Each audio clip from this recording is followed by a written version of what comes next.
So yeah, there's my overall stats. How is it compared to other years? So this year I did 2,500 achievements and I completed 99 games, one short. I completed 67. Yeah, 2023 was a nightmare. 2022. Yeah, it seems like 90 seems to be a pretty good 88. And the only reason I got even close to 100 is because I had my easy horror month in October. Otherwise, I've been kind of slacking or doing kind of longer games. But all right, so 2024. All right, let's see. So I wish this was in order. You know what? I don't want to do these in order. I think I go here. Yeah, there we go. All right. So let's go down to October, July, May. Oh, all on this first page. All right. So first we did Project Starship. Not much to say about this one. The only reason I even completed it was I bet there was DLC this year. This is one of those games. So I used to buy a lot of cheap games, and I would have like an easy week because I like to kind of split it up a little bit. I would do a hard game, and then an easy game, then a hard game, maybe a couple hard games, switch between Xbox One, 360, give myself my own goals. So back in the day, I used to do an easy week every now and then. Even when I had the flu back in when was that? 2013, I think it was. I got the flu, and I even did it that week. I was home the whole time. I had planned on it. Otherwise, I wouldn't have. But I had planned on it, and I was like, I'm going to do it. I don't care. So I would do an easy game, like an easy game a day minimum, and then call it a day. Nowadays, the way a lot of these developers operate is they make easy games like Project Starship, for instance, and then they will just release achievement updates. It gives, as you can see, this is 1,000 gamer score for nothing. Like a lot of this stuff you would get done playing normally. A lot of these, I don't think they pop retroactively. They might, but I also didn't need to get this many kills back in the other achievement lists. So, but they do this a lot. So I completed this, kinda. I got these five achievements. Yeah, takes like a minute. I don't do easy weeks anymore. If I do them on really old games, and even that's not safe anymore. If I do a 360 game, that's different. They don't have those anymore. Well, let me expect the mic. So, yep, I did that real quick. Project Starship's like neat. It's a cool shmup. Like it ain't bad. It's there's 3 of these I did. I can't remember which one this is.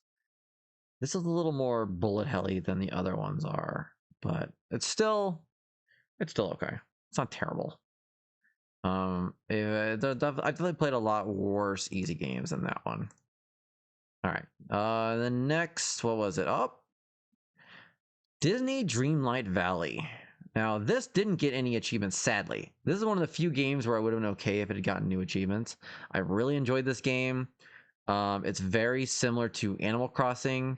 So therefore, if you played Animal Crossing, you know it's very laid back, but it's going to take a while.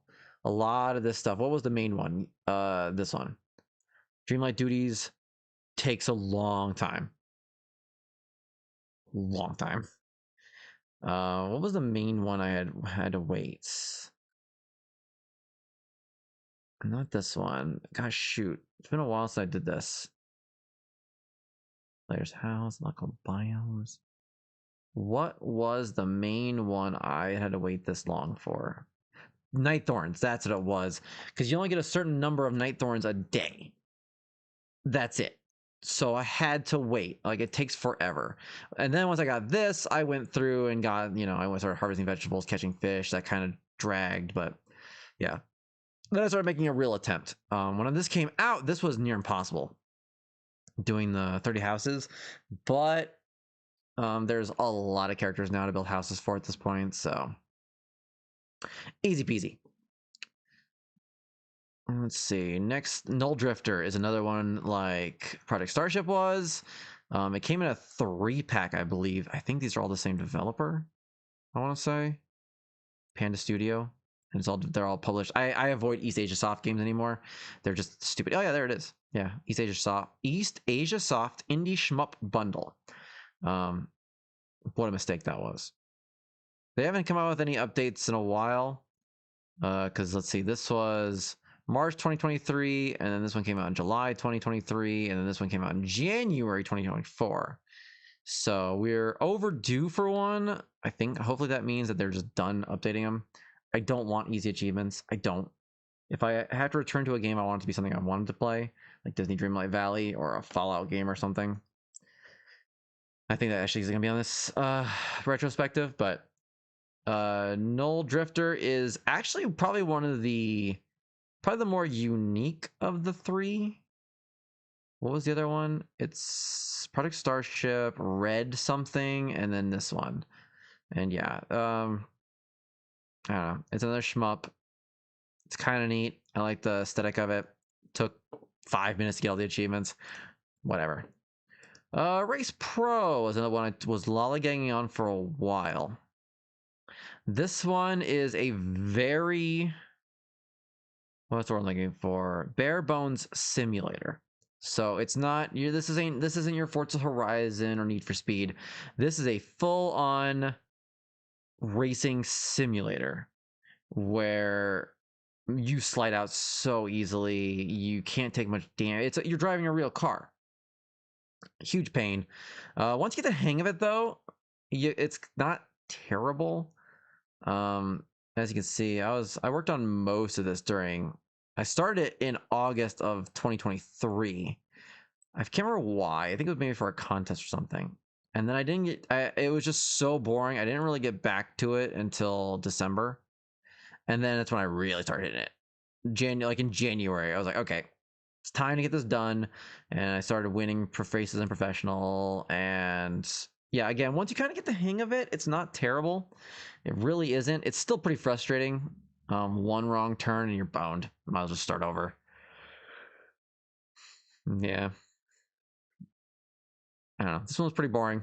I did have to get a second copy to get all the online stuff. So that was kind of annoying, but minor. I've done far worse for achievements. Maze. I think, again, this was for a contest, but this is a first-person adventure game, like a point-and-click almost, where you have to deal with like a bunch of genetically modified sentient corn stalks. It's actually pretty funny. It's very British. I found it. I definitely found it very enjoyable. It's very easy. It took me 2 hours to finish up. I'm sure I was messing around and not really trying to blow through it quick, but even then, very interesting, very cool environments to explore, and very funny. Comedy in games is hard to nail down because of how subjective comedy is, but I think Maze did a pretty good job. I believe this was a leaving Game Pass one. Opus Echo of Star Song. How to explain this game? You're flying around space and you're having to manage your resources, kind of like Oregon Trail a little bit, but then you also have some platforming sections and exploration areas. I think that's the best way to explain it. Following a guide is the best way to do it, so that way you can navigate the galaxy you're in as efficiently as possible. There was this one I had to do playthroughs in, I think. Yeah.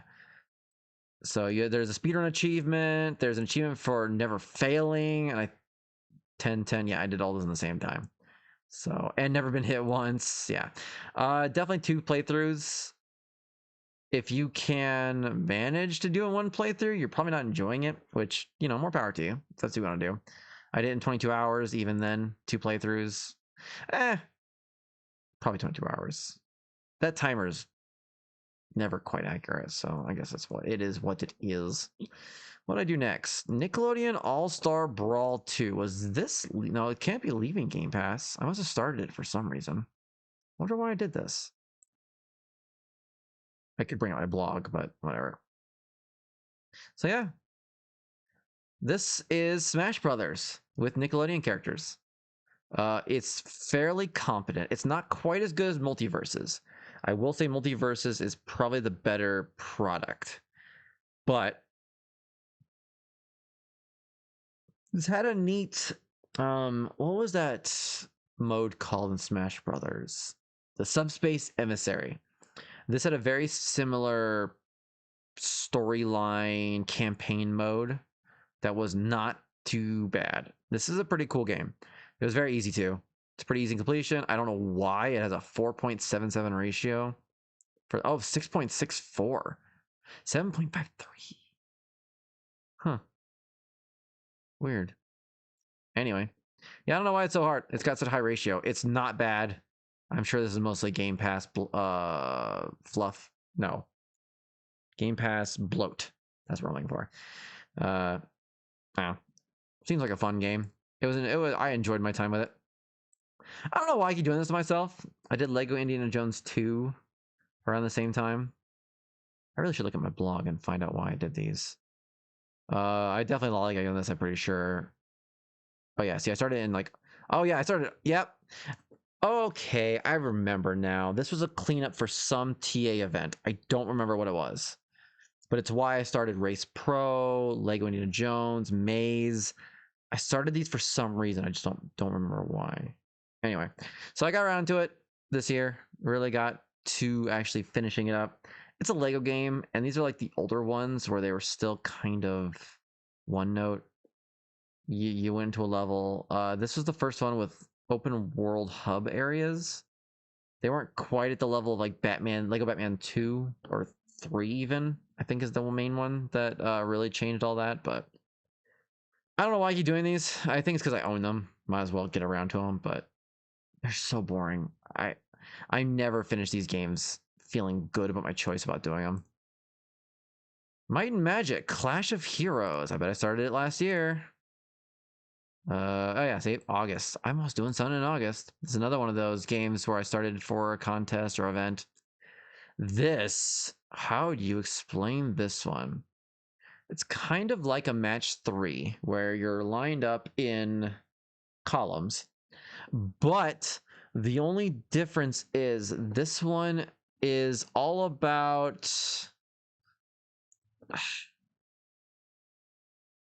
you line up units, I guess is a good word for it. You line up units and then you battle. It's really hard to explain. I'm gonna see if I have any videos of this one. See, the problem is I think halfway through this year they made it so captures from Xbox record the name of it. So what was this game called? Might and Magic. I just did a game called McPixel, and that's all it's picking up. Madison, Murder House. I did a lot of M's lately. All right. Can I just search? Oh yeah, so there we go.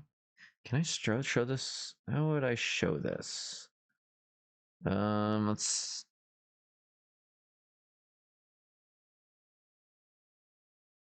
trying to figure out how if I can like display these videos in the stream. Ah, there we go. Let's see. So here's the video. Let's. How would I even do this? Maybe this one?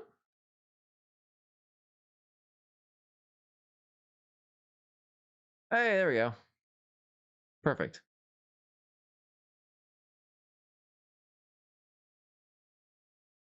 All right, so yeah, I mean, this is the game.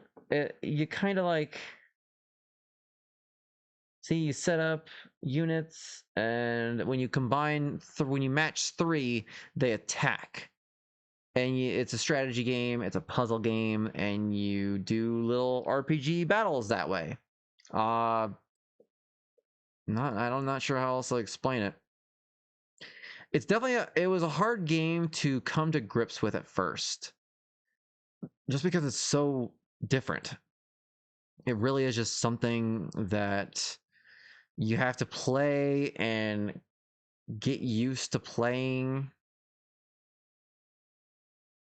Yeah, this is near the end of the game, like one of the last levels. There's multiple worlds. It definitely dragged a little bit, and when I first started it, I did try to learn how to play, and I just could not wrap my head around this. It was very, very weird, but obviously I completed it, not a problem. This has online. Sorry, it's late. I can't remember if I'm pretty sure I played this myself. I didn't have any help with this one. The nice thing about digital distribution is that I always have someone I can play with. So yeah, it's the achievements. Create links. Nothing was hard. Yeah, there's some grinding, but there was a quick way to do it. I forget what, but there is ways to make that faster. Nothing really difficult. The hardest part is definitely learning just how to play that. It's a very strange game to explain. Oh, this is one of my favorite games of the year. Hard Space Shipbreaker. This is a game where you dismantle spaceships. That's it. That is the entire game. You dismantle spaceships. I don't know why this game in particular grabbed me so completely. But man, I was so into this game. As you can see here I am, just you have like tools and you slowly piece apart ships, and that is the entire game. I don't know why this game clicked with me so well. You're in this one bay. You're in this one little spaceship bay, and you're collecting things, and you're pulling apart these spaceships. It's kind of a puzzle game. I don't know. All I know is it really grabbed me. Was this leaving Game Pass? Yeah, this was leaving Game Pass. That's why I had wanted to do. It was a PC exclusive for a while. You could get achievements, but it was only on Windows. It was on PC Game Pass, and then it came to Xbox, and I was so excited. I'm the kind of person where I can watch a trailer or gameplay and know if I'm gonna like it. And even watching the trailer for this and reading the description, I could tell that this was going to be something that I would really enjoy. But again, it wasn't on Xbox at first, so I had to wait. It was a pain, and then it came to Xbox, and then it was leaving Game Pass, and then I had to do it. I had to get around to it. So yeah, I did this one. It was so good. I can't. Yeah. Oh, yeah, this is a weird one where so it had this little pool of achievements at first, just beating the game and things like that, and then they added a title update, which kind of fleshed out the achievements more. You didn't have to do anything extra. It's just other stuff you had to do while playing, collecting a credit drive you should find, destroying, just stuff you would have done normally. It was very cool. Cool. Probably one of my favorite games of the year by a good margin. Okay, next was Neo Geo Battle Coliseum. There's a lot of these games that were released on 360. They're mostly backwards compatible. I believe I started this. Yep, August.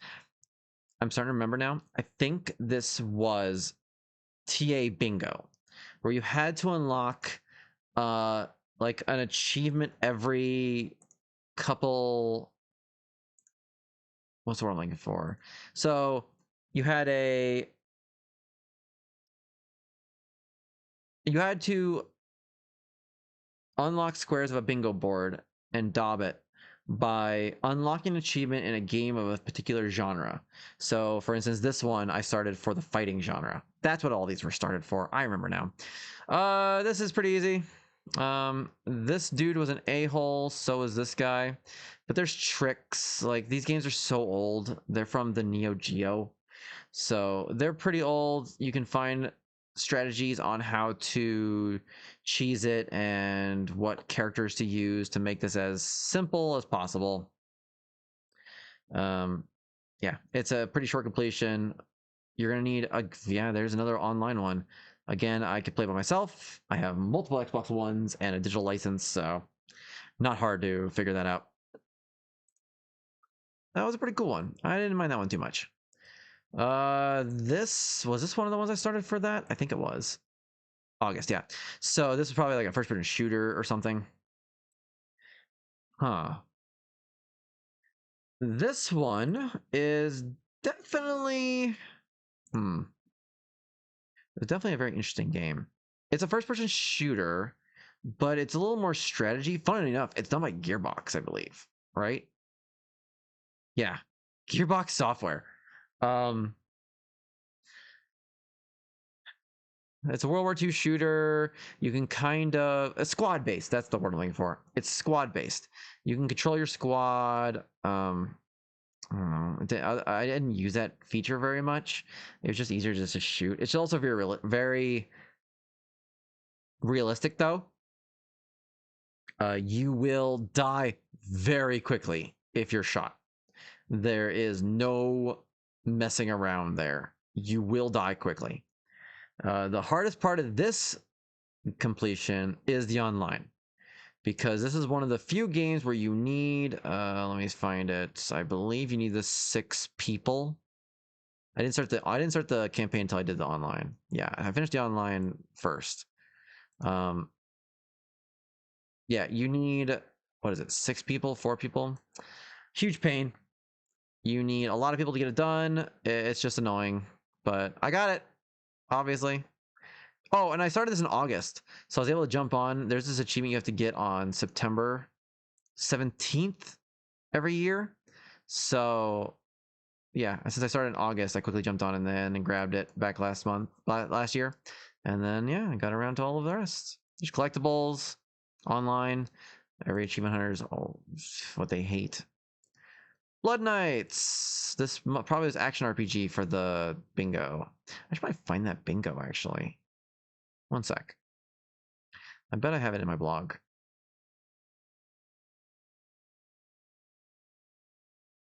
Okay, so this was what, August 2023? Oof. That was a while ago, wasn't it? Jeez, all right. I do these weekly, so it's gonna be a minute. I can find a link to the actual like event. I can go on TA and look for it, but I'm not gonna dig around. I'll have it linked on here somewhere. Would have been beginning of August last year.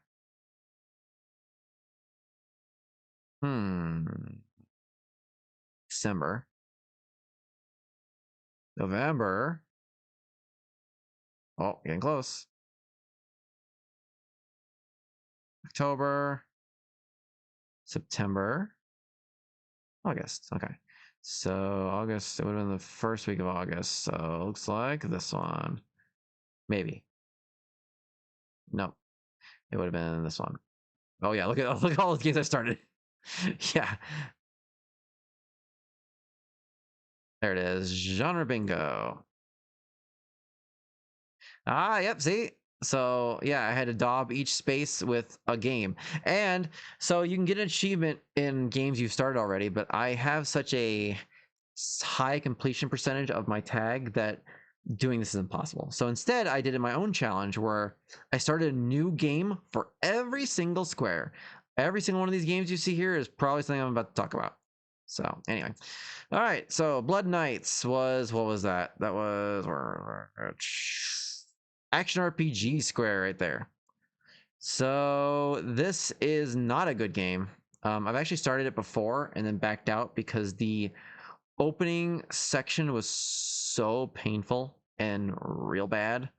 It wasn't good. It was just a huge pain to get through. It's real glitchy. It's very finicky. It just doesn't work right.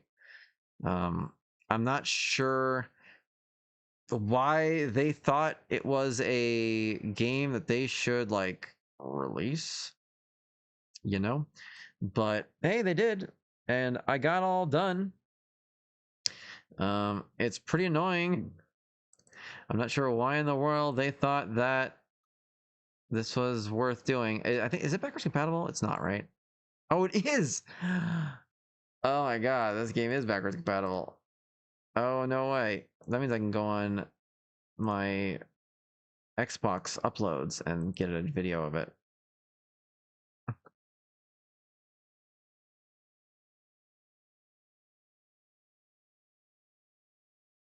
Yep, sure. All right. But yeah, there's no online. There's co-op, but you can do it locally. Sorry, you have to do it locally. You don't got a choice on that matter. You have to do 2 playthroughs because you have to make these decisions, and they're very exclusive. So a lot of times, usually when you make a human decision, you can't make the vampire decision. So it's also a little more complicated than that. Of course, it's not well made. So there are some choices you have to make that will make or break your playthrough. So definitely follow a guide for that one. All right. Next, we did Crisis 3. I believe I started it here. Why would I start Crisis otherwise? Oh, actually, you know what? Looking at this, I think I just started this because. Why did I start this?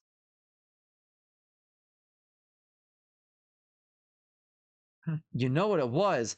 I got into a, let me see, the first achievements multiplayer. Yep, there it is. The servers were going down. That's why I did it. All right, so the servers were going down, and I found a group to do it. I did this. I started it back in August to get all the achievements before the servers went down.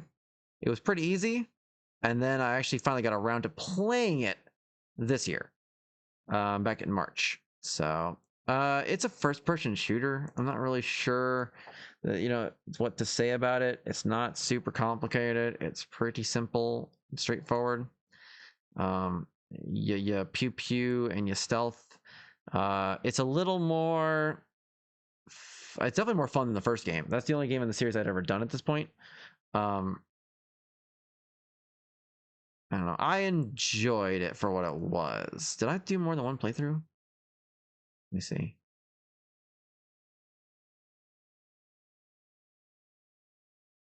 Clever girl. A lot of miscellaneous achievements. Retrieve 10 arrows from pinned enemies. Post-human. Yeah. I had to do a full playthrough and then do cleanup. Yeah, one of these I couldn't. What was it? One of these I couldn't find, or I was having issues figuring out what I was missing. There's probably a collectible achievement somewhere. Yeah, I think it was this one. Anyway, so there are challenges to do. It can be a little tough, but the hardest part is going to be, well, if you don't own everything, finishing it now. And if you haven't done the online, you can't finish it. So, but if you have finished it, the online, and you're going to try to finish the rest of it, campaign's pretty easy. It's something to write home about. Okay. Oh shoot. Okay, so LeChuck. That was definitely on this list. I think, is it, am I blind? Is it not on this list either? Why did I do this one then? Oh, yeah, it does not appear. Why did I do this? All right, well, I did Monkey Island 2 this year too. I have no idea why I did it. Apparently, I just wanted to get around to some Monkey Island. Their games are very easy. They are point and click adventures. Again, also very, very old games. So getting around to doing them, there are just so many guides.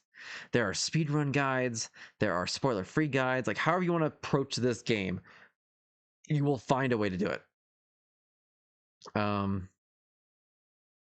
man.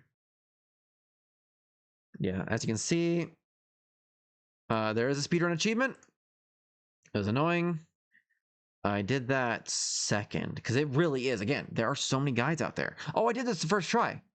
Yeah, I did this and completing the game the first time all in the same run. Because yeah, I wasn't super in it for the story, so I was just here to knock this out as quick as possible. And you can go back and do some cleanup on stuff that you really can't easily do during a speed run without knowing what to do. A lot of these waste time, especially like call 911, the Lucas Arts help desk. You want to listen to them; they're funny. Like you really do want to just take it slow and listen to the story and listen to the funny writing. The game's good. There's a reason these games are so beloved and such classics of the 90s, I think. When did these games come out? Anyway, and you can also, the cool thing is about these games is you can switch between the old graphics and new graphics with a button press. So it's always neat to look at just the massive difference of how they look. It's crazy. All right, next we did Green Lantern. Did I do Green Lantern for this? I didn't think so. I think Green Lantern I just did cause, oh, my Discord, the podcast I'm co-host on, the Discord was doing a licensed title month, so like licensed games. So I did this one. I also even had like the 3D glasses. I don't know where they went, but I had the 3D glasses for the game too. This is a 360 title. Since it's licensed, it's not backwards compatible, so I had to play on my 360. It's fine. It's very straightforward. I feel like I had to do a second playthrough. Why? Why did I do a second playthrough? Oh, I think it was just to make this easier. Yeah. No, I did these at the same time. So what did I do a second playthrough for? I just need to get the upgrades. No, I got those at the same time. Maybe I did do it. Maybe I didn't do second playthrough. Anyway, game's really easy. It's not fun though. Definitely wouldn't call this an enjoyable game, but it was easy enough. All these licensed titles are gonna get harder to find over time, so I haven't tried. Oh man, to get around to them.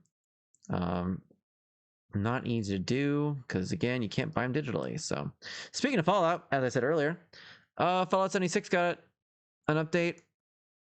I finished this game originally back in 2018, and they just keep adding achievements through it. The most recent list was, oh, did they do 2? Oh no, so they added Atlantic City at the end of last year, and then I had to come back for more achievements in that update. And this is also when I learned that the flamethrower is great. Definitely going to use the flamethrower more often if I have to play again. It's been a while since they added anything for this game. I am hoping that they stop. Which is funny because I loved Fallout I love Fallout 76 at release. I really enjoyed playing through it. When they started adding the seasons, I played it a good bit. I was a huge fan. And then they added level scaling, and now that game can go screw itself. I do not enjoy that game anymore. It's a huge pain. I don't like going near beginner areas and getting wrecked at level 100 and whatever I am at this point. So if they could just stop adding these, that'd be great. Luckily, this was easier than the last patch. The last patch I had to do, like these lesser devils took forever to kill. It was pretty difficult. They're really strong enemies. This one I don't think took me too long. Yeah, it took me like, I played one night and then played the next night. Just had to complete. Oh, Sins of the Father. Never mind. This was a whole goddamn story arc. A huge pain. Never mind. Yeah, this one took forever. I was definitely glad to have it done. I believe I have a video of it on my Facebook, and that didn't ended up not being able to use it for that. So, all right, moving on. Cross channel. Did I do this for this? No. Cross channel. So I do have an NTSCJ encoded Xbox 360. I do use it to get these Japanese only games done. There aren't too many nowadays in modern times, but back then there were far more. The 360 has a lot of Japanese only games, some European only games too, if you're an American gamer like me. Cross channel, from what I learned afterward, is a hentai game. On 360, that stuff wasn't allowed, so it's toned down a significant amount. It's very etchy. Etchy, is that how you pronounce it? It's horny, but it's not full on porn. And it's also in Japanese, so I don't really know what's going on anyway. Maybe they're being more vulgar, but from what I gathered, and again from reading synopses afterward, it's a bunch of kids, and they wake up to realize they are the only ones in the world. So you can imagine how the porno aspects of it start popping up in the PC version, obviously. But it was a very easy completion. Those games, you find a walkthrough and you just follow it, and then if you did it right, which you can be very careful about that, because since it's all in Japanese, you missed something, you're going to play the whole thing over again. Pretty easy to finish up. So pretty bummed about this one. I finally got around to finishing Just Dance. Just Dance has been a favorite in my household. Me and my wife used to always play it. The older versions of the games always had a 4-player achievement on Connect, so we would have to invite friends over. It became a thing. We would bribe them with pizza, and they'd come help me 5-star 4-player maps and stuff. Nowadays, you can just use a phone. Way easier if you have, I guess, 4 phones lying around, which I do. But I didn't need it for this one. The only reason I didn't finish this is because of, well, everything 2023 entailed. Game is pretty cool. I still play it. I just played it this morning. They have not added any new achievements since the 2023 edition, which is what it's like a launcher, and the launcher had achievements, and that's what these are, and I finished them up this year. But they have since added 2024 and 2025 Just Dance to it, with new songs and maps and all that, but no new achievements, which is a shame. But I'm still playing it because it's a really easy workout. I am a huge fan of cardio. This is also, by and large, like maybe the Just Dance Kids achievement lists are easier, but this is by and far the easiest Just Dance mainline achievement list to finish. It's not even close. Not even close. Because what is it? What's the hardest achievement here? Yeah, this one.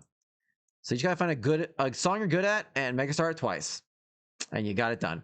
Everything else is just 20 gold. It's all cumulative, grindy achievements. Again, I'm well past this at this point. So, yeah. Just Dance, if you haven't played it before, it's a dancing game. It used to be for Connect. Since this, not patch, but release, it is now motion sensing with your phone. You dance with this. Kind of annoying. I don't like it as much. My thing was always, I can knock out Megastar and most songs first try on Connect. I cannot do it on the phone. It just doesn't read me as well. So, not as fun. That's a shame. Let's see. Next, we did a little Gator game. This was definitely leaving Game Pass. I think, did it come back? Why did I do this? Was it for this? Oh, you know what? Maybe I just needed an easy game and I just did it. When did I start this? This was April? April. I might have been in Florida. That could be why. So this is it's super cute. First off, it's like a platformer kind of. You run around and you're this little gator who is trying to enjoy his free time with his sister. His sister is too busy to play with him, so he pretty much hangs out with his friends. So, but it's an open world. It's like baby's first Wind Waker. You're on this little island and you can climb everything, and you have to find, there's collectibles and all the kids want something, and then they'll join your make-believe town when you help them. It's a very, very chill completion. Was there anything hard? I really don't think so. Probably the hardest thing is like the craft slayer. So he's LARPing. He's a big LARPer. You have to, he sets up all these cardboard monsters everywhere. You have to break them all for one of the achievements. That can be a little annoying if you're missing them, but you do unlock the ability to see them all. Not see them all, but you get like you can call your friend and they'll go, hey, this one's nearby, and the little arrow points to where you're supposed to go. So it's not hard once you unlock everything, but it can be a little tedious. But overall, 4 to 5 hour completion, super easy, super chill, still on Game Pass apparently. So, get around to that. Let's see, what did I do next? Amnesia Rebirth. Was that one of these? Nope, I think this was another leaving Game Pass. Yep, this left Game Pass. All right. The Amnesia games. I don't like games like this. They're not my favorite. Horror games stress me out. Not because I'm scared. I mean, I am a little scared, but like the main thing is just that I don't like having to manage resources when it comes to a stressful situation. That's why Resident Evil games, I try to avoid them. They just can be stressful. The Amnesia series is like the original helpless hide from the monster horror games. This one is no different. You can't fight the monsters, you just hide. You are Tassi, and you are struggling through the desert, and you have to avoid the monsters that you come across. It's very interesting. It's very twisted and weird. It's mostly a walking simulator, but there's like, what was the hard part? There was one part in a maze. You're fighting a boss that was very not convoluted because it's not complicated. It's very straightforward, but it doesn't make sense at first. Yeah, it's funny because there's an achievement for just leaving. Pretty much the first time anything spooky happens, you just quit and you get an achievement. It's like, no mercy. Like, no. I didn't think this was very hard. There is yep, there it is. There is a speedrun achievement. I forget what the time is. 2 hours 15. So you're definitely gonna want a guide, or like I did, play it first and kind of get an idea of what you're doing. Not too bad though. Back to bingo. I did this. This is Castlevania, and it was my Metroidvania achievement. I have actually owned this for a long time. Like I bought this back forever ago. It is kind of stressful. Was this isn't backwards compatible, isn't it? This is backwards compatible. Why don't I have any videos for this? Oh, there it is. They shortened it to, I looked for Lords and they shortened it to LOS. This is a Metroidvania. It's not the best. It's part of the Lords of Shadow series, which most Castlevania fans aren't exactly a big fan of. I heard the second one's best, but I've only put the first one. It is not bad. It's not great. It's not bad though. I found the combat kind of clunky. The gameplay doesn't feel good. By far the hardest part of the game is that you have to beat boss rush mode, which can be tough. It's the main reason I never played it. I saw that boss rush mode and I was like, abso-freaking-lutely not. That sounds like a nightmare. But I did it. The Great Pirate King, man. The final fight against Dracula has a instant fail QuickTime event, so you have to be on your toes. I'm trying to remember what the actual fights were. Like, I feel like this could have been worse, but I definitely got around to like God, what were the fights? It was like a werewolf guy, and it was a big golem thing. Yeah, this is yeah. See, so there is this hound dude. Of course, he's the first one, so he's not terrible.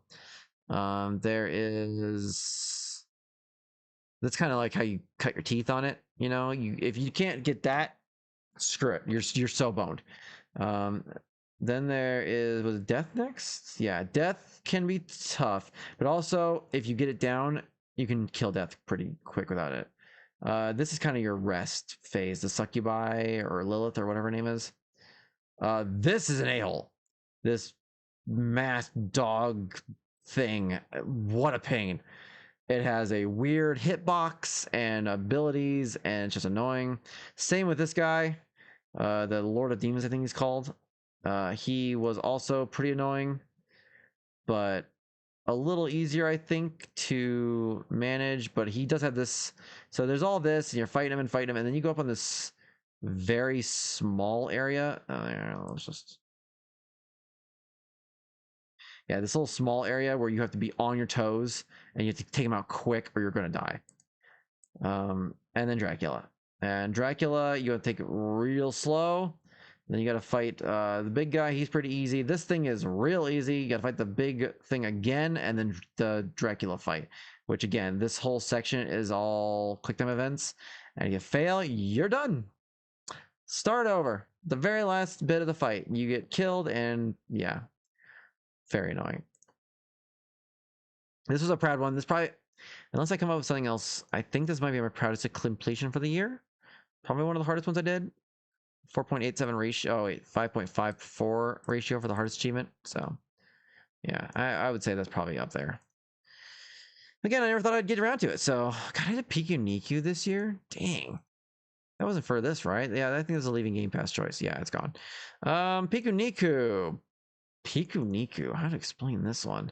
This was it's a platformer. You play as this weird creature called Piku Niku, or Piku, or is it Niku?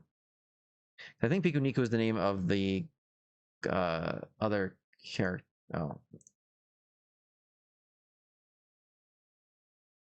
you kind of interact with the world a little bit. It's a kind of a story game.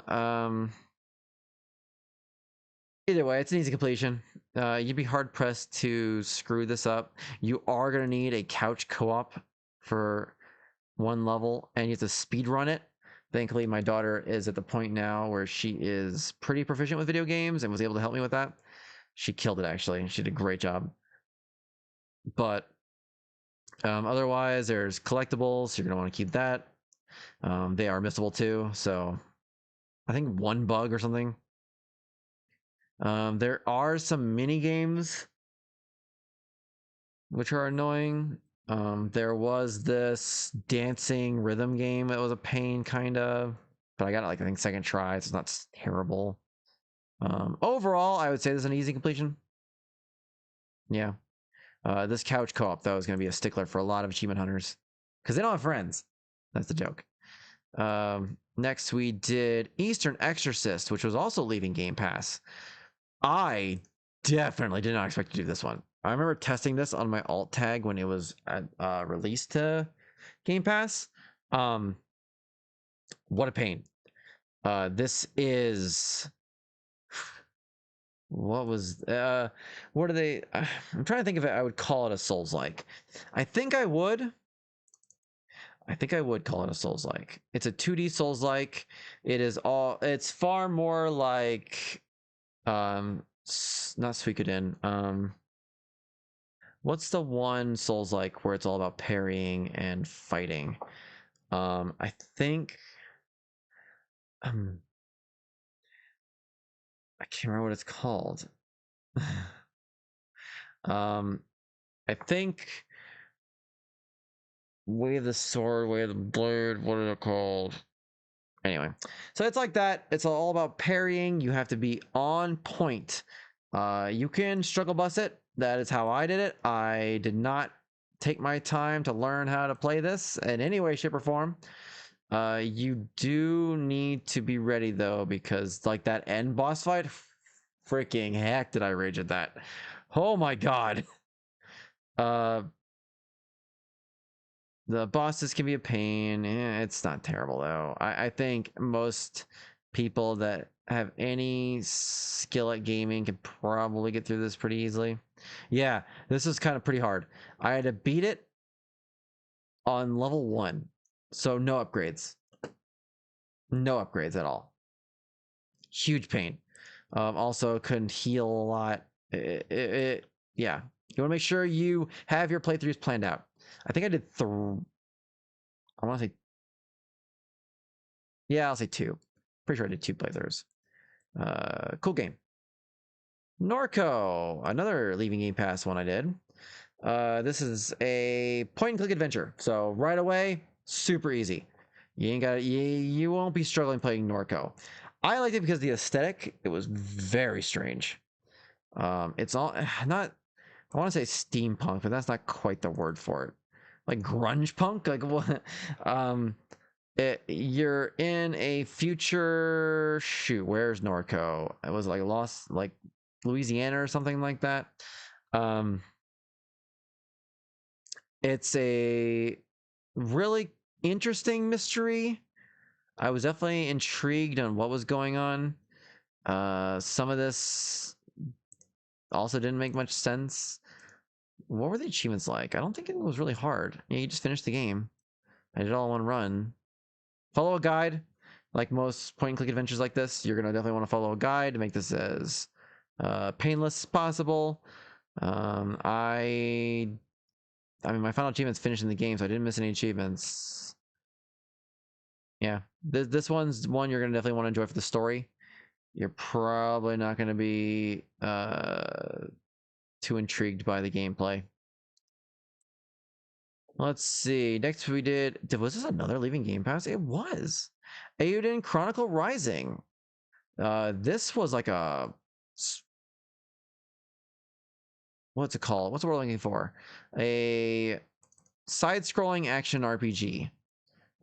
You go into maps, you kill enemies, you get loot, you level up, you repeat over and over and over again. I kind of like the art style. It's that kind of 3D pixel art kind of style thing going on, as you can see. Worst part of it's grindy, but I didn't have to grind very much, as you can see. Where's finishing the game?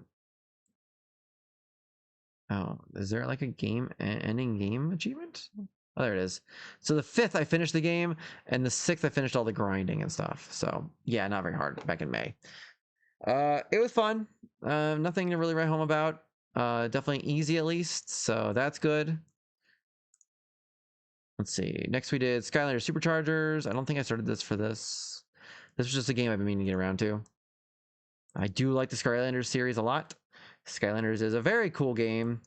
I managed to collect I would say a majority of the toys in the game that were sold in stores.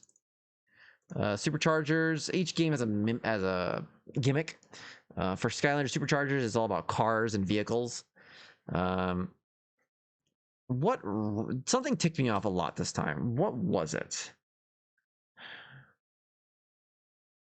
I think it might be this one. Yeah, I think it was that.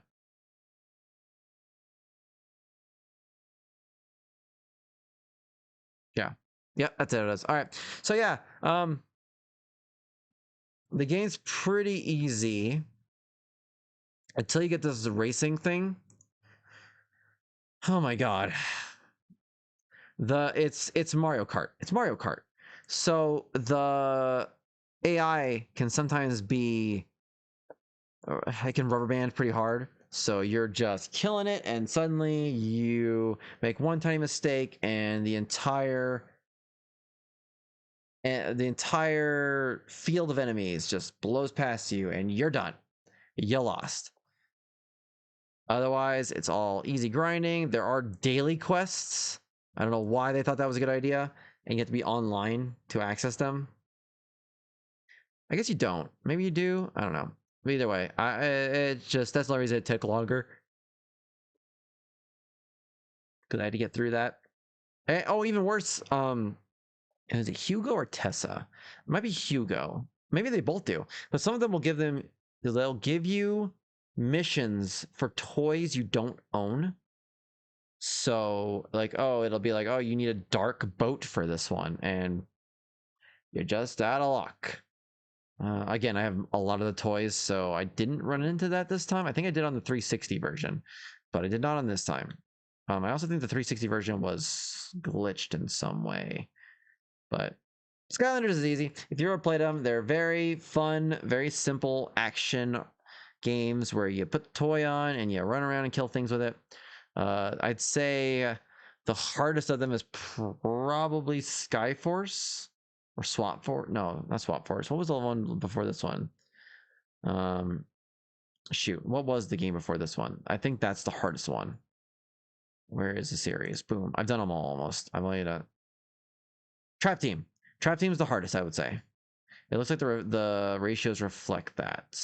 Oh, that is a pretty high one too. Swap Force. I don't remember that being too hard. Anyway, fun games. I always recommend the Skylanders games. They're pretty cool. Oh, and then we got GameFly. So every once in a while, GameFly will send me. Yes, GameFly still exists. GameFly will send me a 1 month for $1 deal, and I always take that chance to get some easy games out of the way. I try to go for games that aren't going to get new achievements, as mentioned before. For this time, I started with My Little Pony: A Maritime Bay Adventure. God, this game was a drag. The not really surprised. The voice acting was terrible. It was just it's a kid's game. Like, it's the definition of a baby game. There was nothing fun about it. You're running around and you're helping horses do super simple tasks. There's nothing hard. There's like one race that requires a minimal amount of coordination. Easy enough. Same vein. Then we did Rainbow High Runway Rush. So GameFly does allow you sometimes, and in this case, this was the case this time, where you can get 2 games at once. So I got both these games at the same time.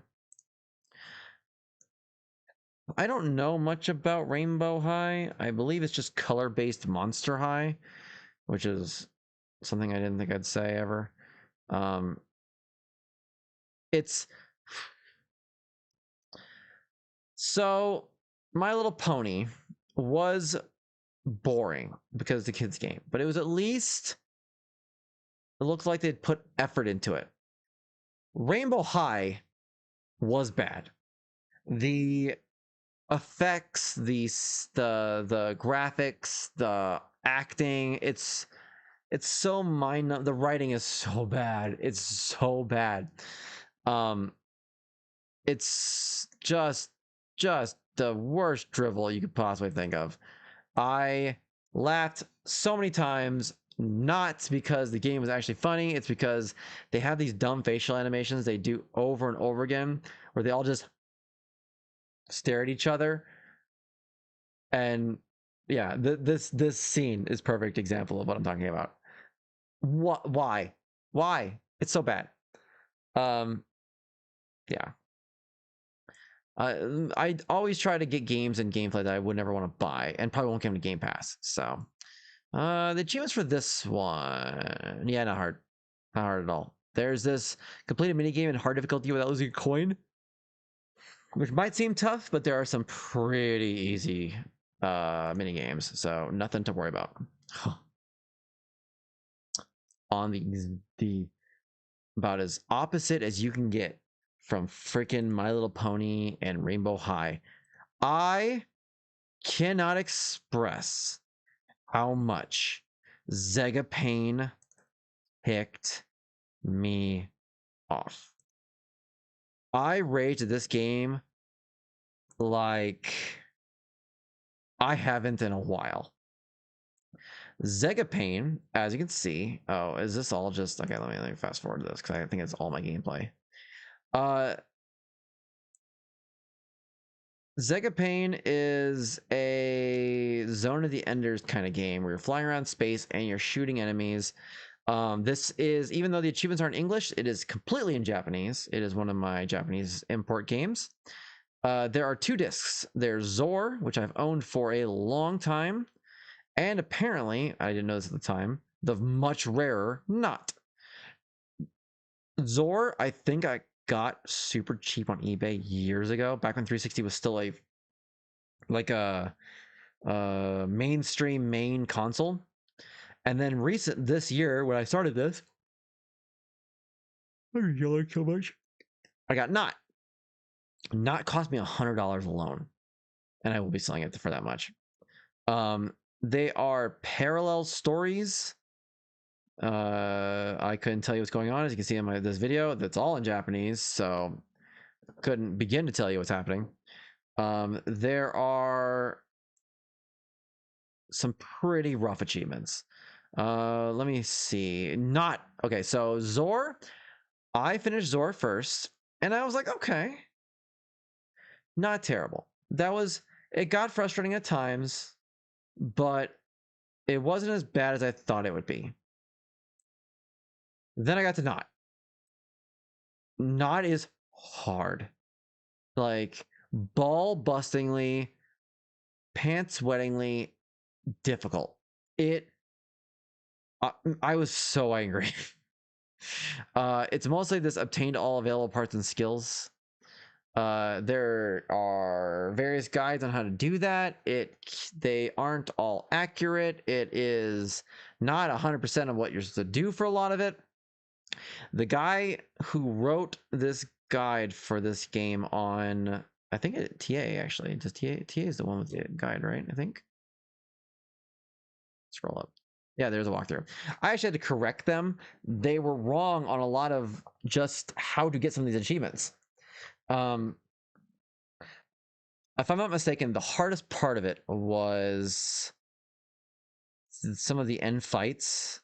It's just, I did it a few times and I was like, I don't know how to finish this, much less finishing it with the stats and parameters to get the double S rank I need.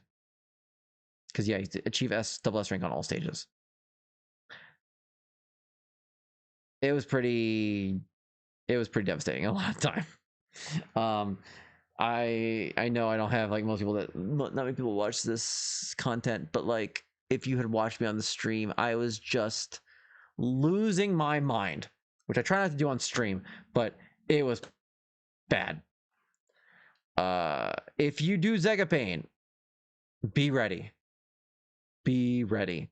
I take that back from what I said before. This is by far my most proud completion of the year so far, at least of what we covered. I can't imagine. I don't remember anything else reaching this height of how hard this was, but I guess we'll see. So Zegapane, I don't think that was for this at all. Nope. Next we did Senua's Saga Hellblade 2. I think this actually came out when I did it. Yeah, I did like day 2. Game's great. If you played any of the Senua Saga games before, it is an action game that doesn't require a whole lot. A lot of it is the combat's very simple. The gameplay is very simple. It is a very cool experience, especially when you wear headphones.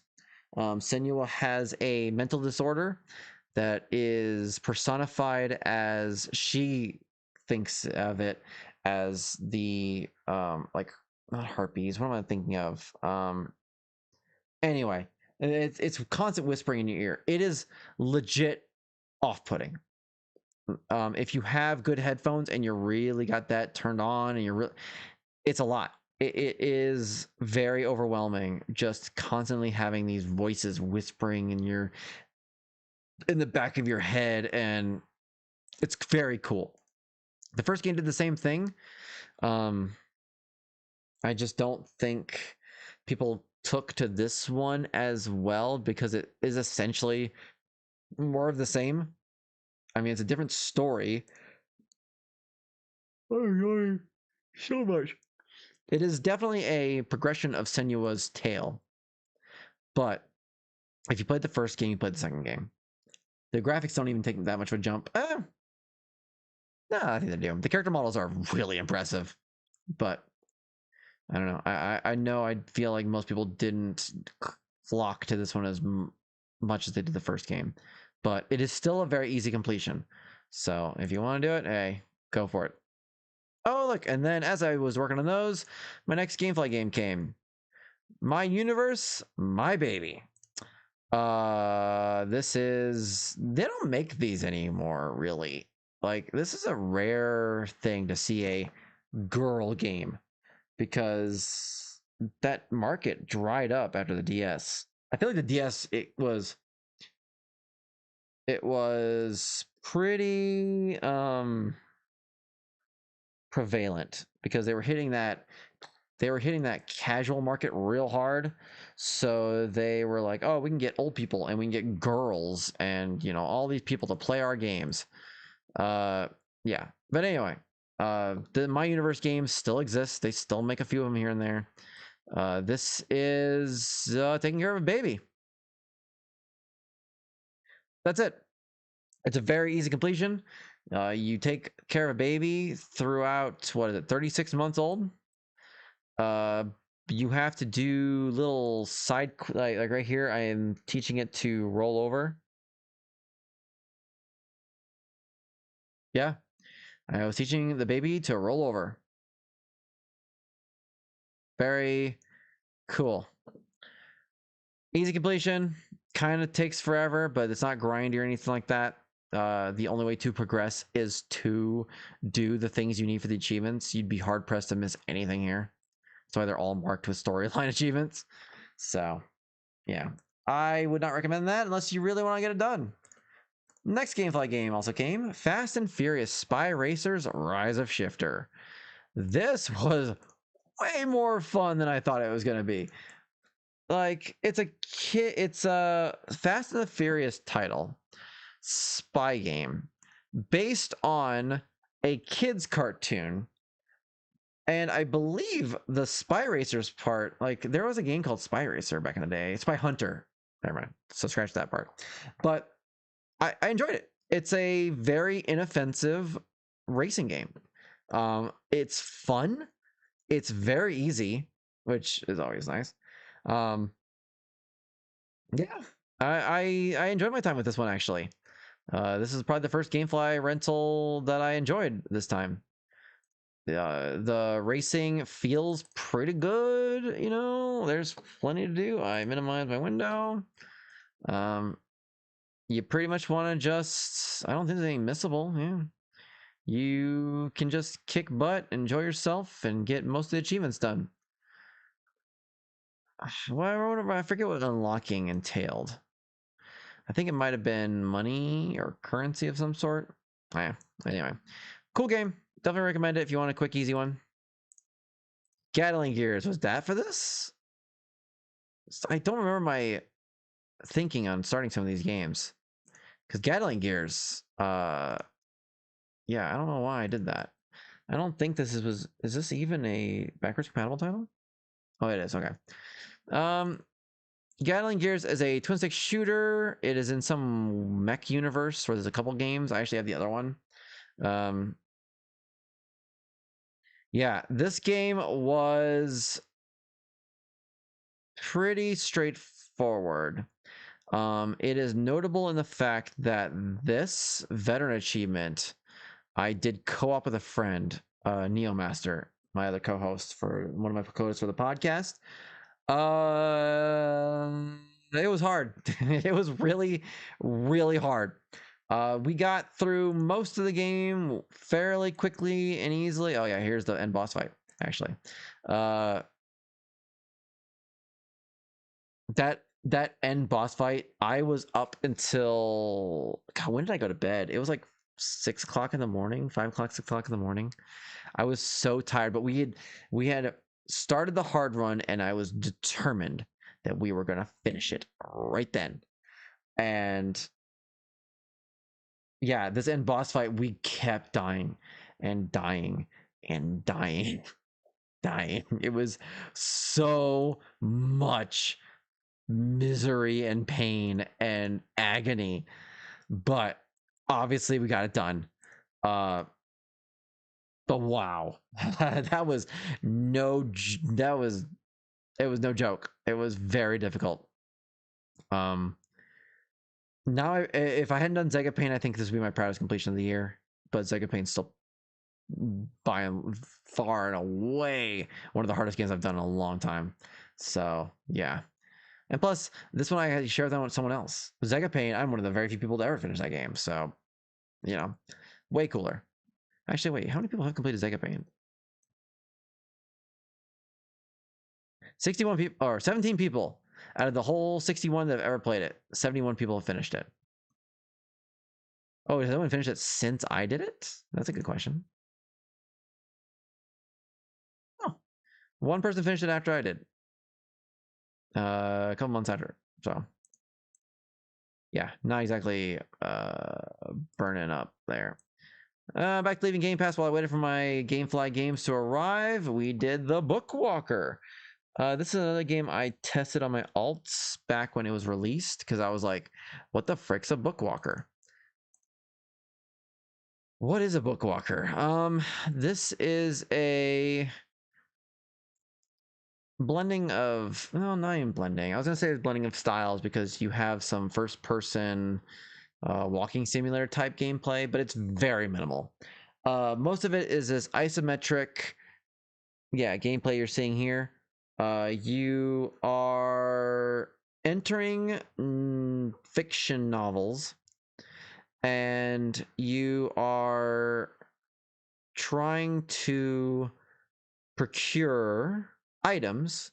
You have the power to enter stories and pull things out of them. And so you're kind of going through stories. The stories are not super interesting. They're very clearly usually referencing something. At one point, you're in a magical school for kids, and it's pretty clear what it's referencing. I wouldn't say any of that was interesting. The gameplay is kind of neat. It's definitely something you don't really see very often. Oh yeah, here's one of the entering the book and stuff. Let's see. I don't think there's anything really tough.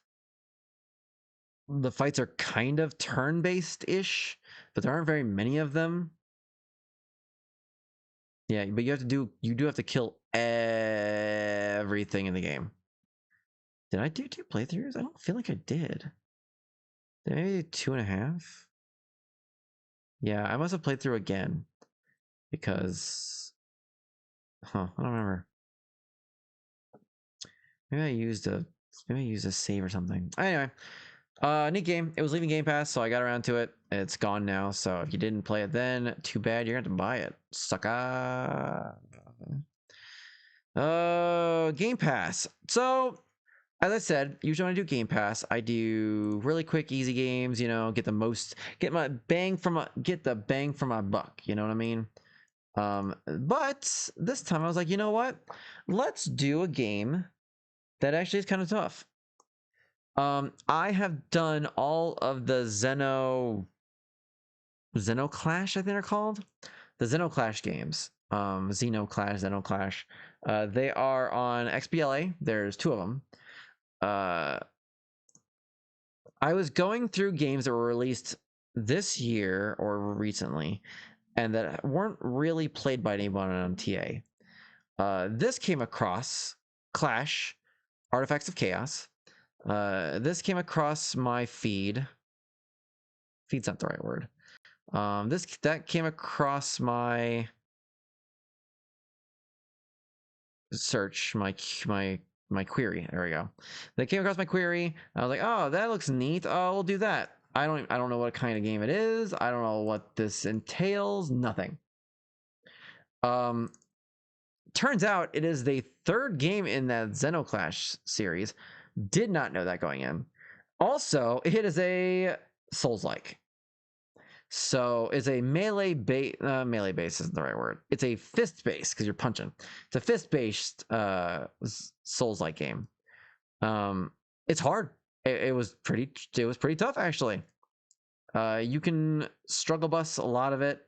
I'm not super great at Souls-like games.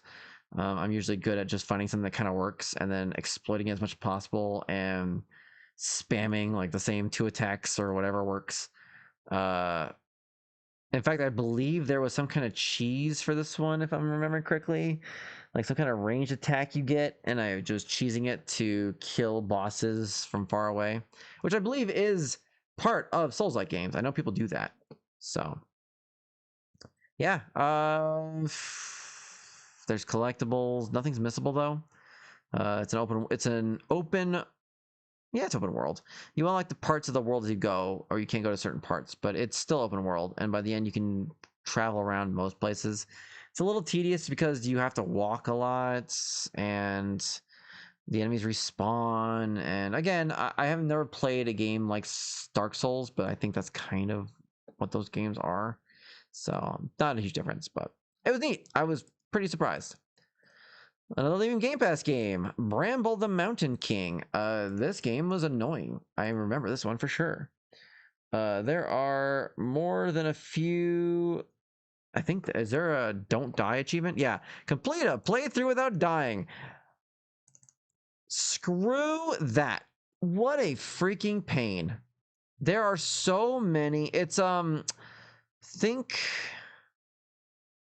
Limbo.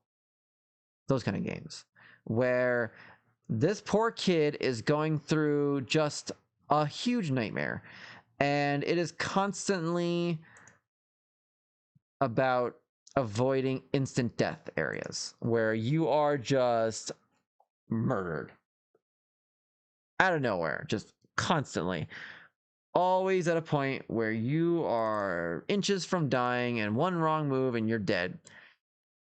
The hardest part of it is that when you die, it saves. So there is not really a way to cheese it.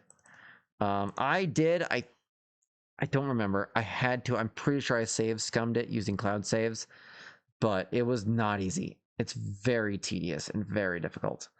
I did enjoy it because it's like Nordic mythology. Lots of Northern European mythological creatures you're dealing with. So that was kind of neat to go back and do research and look up all the different characters you ran into. I'm like, oh, that's what that was. Oh, that's what that was. Like that thing in the lake from before. So that was kind of neat. It was leaving Game Pass, so it's long gone. I don't know if it'll come back, but yeah, pretty annoying. You know, there's also collectibles, as if you didn't need more issues. Yeah, a huge pain. Wasn't a huge fan of that one. Definitely the hardest part is finishing it start to finish without dying. Game Pass or GameFly. We went to Skull Island. This one I did just for the lulz. I had heard how bad it was. Like, this is generally considered one of the worst games, not only of all time, but definitely this year. And I was like, all right, I'm sure it's bad, but how bad can it be? I will say that it's not as bad as they made it sound. I think the main problem is that it feels like let me be clear, it's not a good game. It's very broken. It doesn't play great. It just doesn't feel fun to play.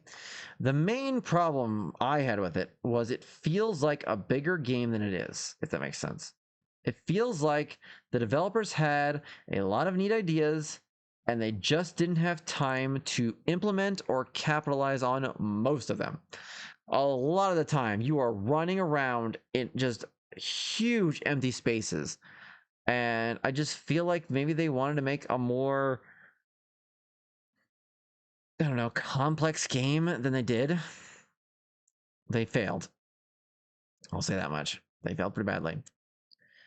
I don't think I had to do anything special here. Yeah, it was all. Yeah, there was this exploring thing. I can't remember what I missed, but I think I missed like a section. You have to explore all the areas. You have to collect everything. It's a tedious completion. I definitely wouldn't say it's hard. It'll be a pain to get through. There's no denying that. It is a chore of a video game, but it's definitely very doable if you want to see what it's about. I don't see why not. Jojo Siwa. So Jojo Siwa. This is my next GameFly game. This is an endless runner. Did not expect that. It is an endless runner in each world. So you start a level or a world or whatever, and the first level is like kind of like the background instrumentals of a JoJo Siwa song, and then the next level is more of the background instrumentals and music of that same JoJo Siwa song. You repeat that 5 times, if I'm not mistaken, if I remember correctly, for each world, and by the end you have a full JoJo Siwa song to listen to.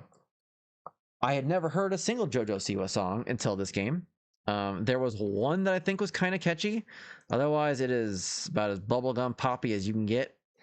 I know she's problematic too, so whatever. Not like crazy problematic, not cancel worthy, but I remember she's kind of a mess. The game is very inoffensive. It's pretty easy if you want to do it, I guess. I hope you like JoJo Siwa or can at least stand it because you're gonna be listening to a lot of her music. I guess you can play it on mute, but a lot of the movements of the game are they're timed to her the beats of the song, so you might be at a disadvantage doing it blind. But hey, if you want to, more power to you, I guess. I don't know why you'd play a JoJo Siwa song if you weren't going for the achievements, but hey, Willy's Wonderland.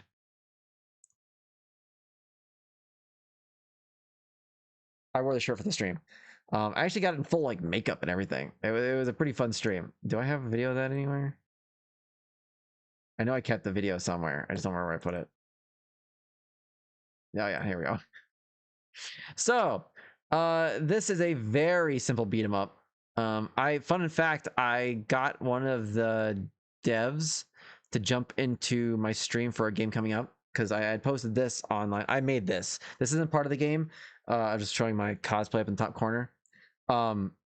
This is based on the movie. It's a Nick Cage movie where he doesn't say a word. Very weird. It's also a discarded Five Nights at Freddy's script.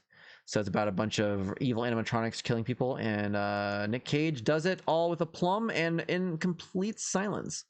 It's a very interesting movie. It's definitely better than the actual Five Nights at Freddy's movie. I'll give it that. More fun, at least. So the game itself, not great, not super great. Mito Games, they have told me that their other games, I forget what it's called. Let me see. Mito War Dogs. The War Dogs is they're a little more proud of that one. This is a very simple beat 'em up. It is about as bare bones as you can get, almost to the point of being frustrating because the enemies can very easily take you out and kill you. There's not a lot of options to get out of the way and moving. I did learn that near the end that dashing kind of helps a lot, but barely. It's I tried really hard to like this one. It's not great. It's sadly just not a good game. I would say this is definitely easy.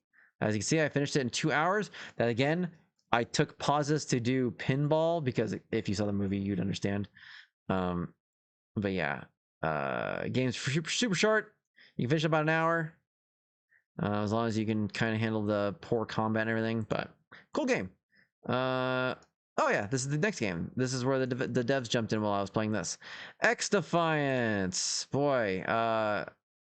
If you think this game sounds cool as I just talk about it, too bad because it's gone. Super gone and dead. X Defiant is Ubisoft's attempt at a not squad based, just like a online shooter, like a gaming platform kind of thing. The achievements are very simple. The problem is this MVP achievement. So when you start the game, you are put into kind of like a beginner lobby. A lot of beginner gamer players, and people that haven't gotten the hang of it, and it's pretty easy. But once you get to a certain level, you're pushed out into the general population, and that is where the tryhards are. The game doesn't work anymore. Well, no, it's still up right now. You can't start it now. You can't even buy it or install it, but it's still up if you have it already. But if you get the MVPs before you get into the general population, pretty easy completion overall. Takes a little bit of grinding. You just gotta play. Very easy. That is why it's a 25, 30-hour completion, and I'm at 44 hours. I did not manage to get my final MVP before I got it pushed into the general population. That was not fun. That was a huge freaking pain, man. Those tryhards bent me over so much, over and over and over again. It was such a nightmare trying to get the MVP. I had to get good. Like, hard. I have never been that good. I've never been as good at first person shooters as I will be having played Dex Defiant. I was sliding and headshotting and just, man, I'm not an aggressive player, and so it was definitely very different. But I thought it was neat. I'm kind of bummed that Ubisoft is shutting it down and giving up, especially as they add the freaking Assassin's Creed class, which I really would have loved to have played because I love that series. But it is what it is. Most of the stuff is pretty. Yeah, I think you might have a problem with the kill streak if you're not good at games like this. Other than that, all this will come naturally. Can't imagine you wouldn't be able to manage most of this except for obviously 3 MVPs in a match, or 3 match MVPs. Yeah, cool game. I definitely was raging quite a bit at that last MVP because it was so hard to get, but I did it. Another leaving Game Pass, Toem. This was cute because it's like a little like photography game, and I thought it was super cute. That's the main reason I did it while before I left Game Pass, because I really wanted to play it. It's very chill. It's very cozy, I think is the word we use nowadays for these kind of games. Yeah, very relaxing. You walk around, you have to take like pictures of certain moments kind of thing. It's kind of puzzly. You follow a guide, you can blow through it. I did not use a guide until I needed to do things. There was something like, what? Yeah, you have to collect all photographs of all the creatures. Kind of a pain. The Xbox One version also includes the Basto DLC, which is an island you go to later. That was not in the PC version at first. So this is a good bit of content. It was very fun. Definitely not hard. Not even a little bit. I really enjoyed it though. This is definitely one I was very happy to get to, and I was determined to get to before anything like it left, and I couldn't play it because dang.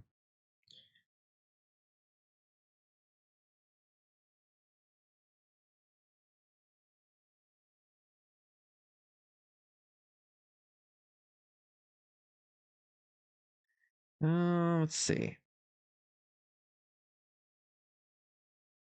All right, so Tom was cool. Maquettes.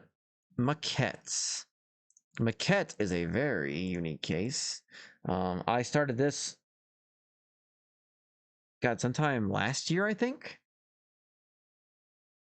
It is a first-person puzzle game where you use like perspective and stuff like that to solve puzzles. I started this while I was on the cruise. I had someone play it for me and start it for me while I was on a cruise. I was in the middle of the ocean. Fun fact for any achievement hunters: you can get a pretty good internet connection actually on a cruise ship most of the time if you pay good money.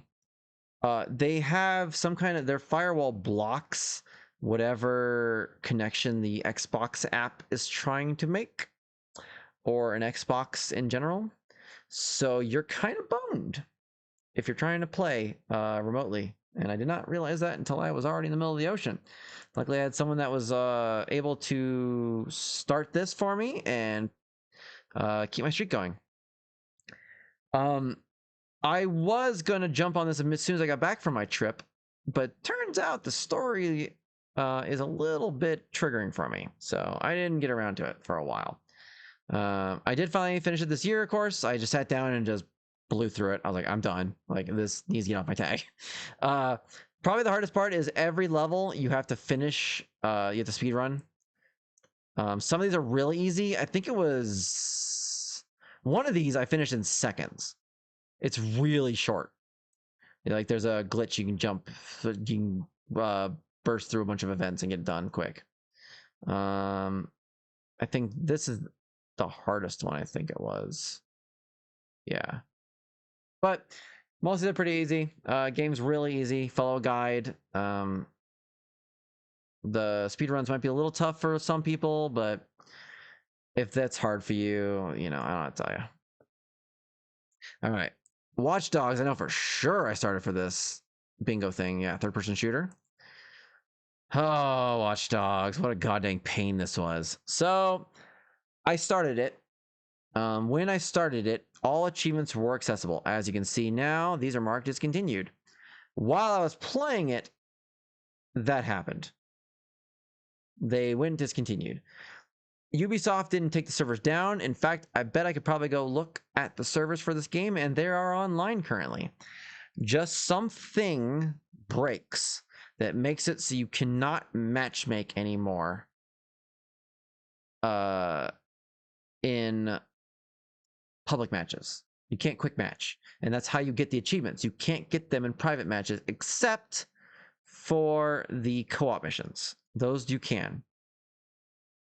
So for a good while I just assumed this was done. Like, I can't get it. They're discontinued. You know, when did I finish the storyline? Yeah, I got most of this done like in January. The storyline is pretty simple. Like a lot of these games, it can be pretty frustrating because you can tell it wasn't made for driving, and that's always a pain. But the hardest part of this completion is this. Drinking. The drinking minigame is difficult. It's broken. It's just not good. It is very finicky. You have to be just the best at controlling, and I think I have a video somewhere of it. Let's see. Yeah, there it is. This is me getting the drinking. Yeah, so you have to do this where you're kind of given various mini games to play, and some of them can be extremely difficult. I think I did the hardest first, actually. That tends to be how I do these kind of things. I like to get the hardest. Yeah, these were rough.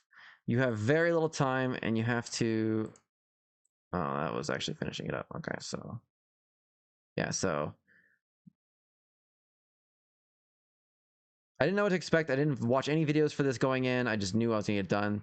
Yeah, these, like, it looks maybe easy, but you're drunk, so your controls are, I think right there, they're reversed, and you have to keep them in the buttons and push it, and yeah, huge pain.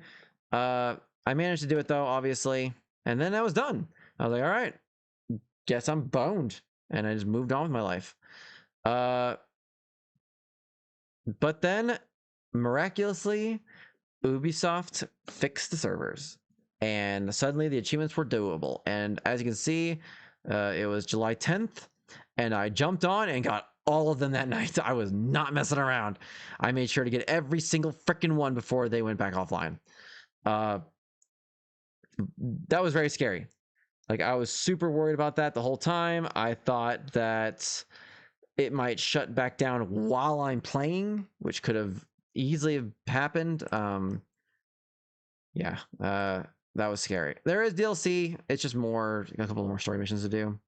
Nothing that I know about.